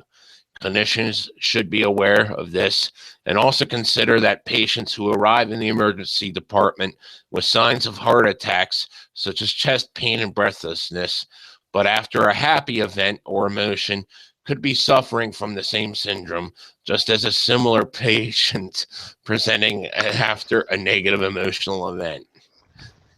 It's a good thing I don't have a heart. I don't have room for broken heart. I don't have a room for broken heart. I don't have a heart. So enjoy your joyless, loveless fucking lives while you can. Yep. You know, the less joy and less love you have, the longer you live, apparently. Well, apparently I'm going to be immortal. I am immortal, or at least immoral. I'd rather be. I'm definitely immoral and amoral and everything else. Yeah. Masturbating on the public bus. Oh God, I saw lots of videos of that today. Okay, we'll talk about that You off know, microphone. yeah. Good porn. Good porn. Cool. Good Lots porn. of chicks. Tasty twat. Tasty twat. I have my own tastes.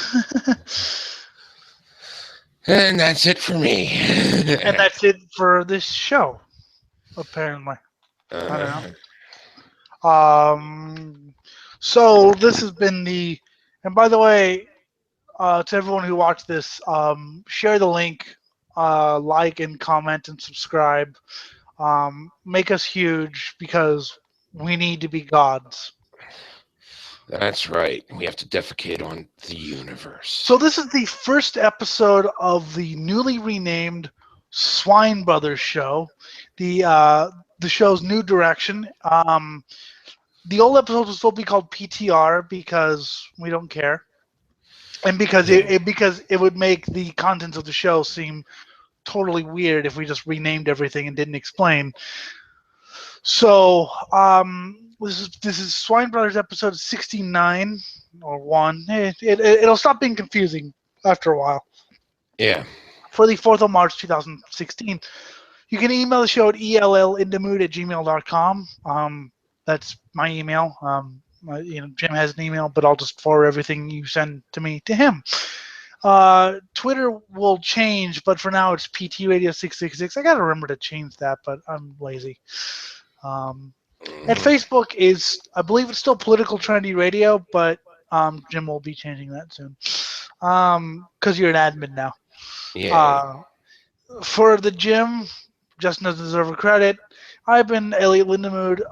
So long. We'll see you when we see you. And all glory to Guar. Guar is master. Become a slave or die.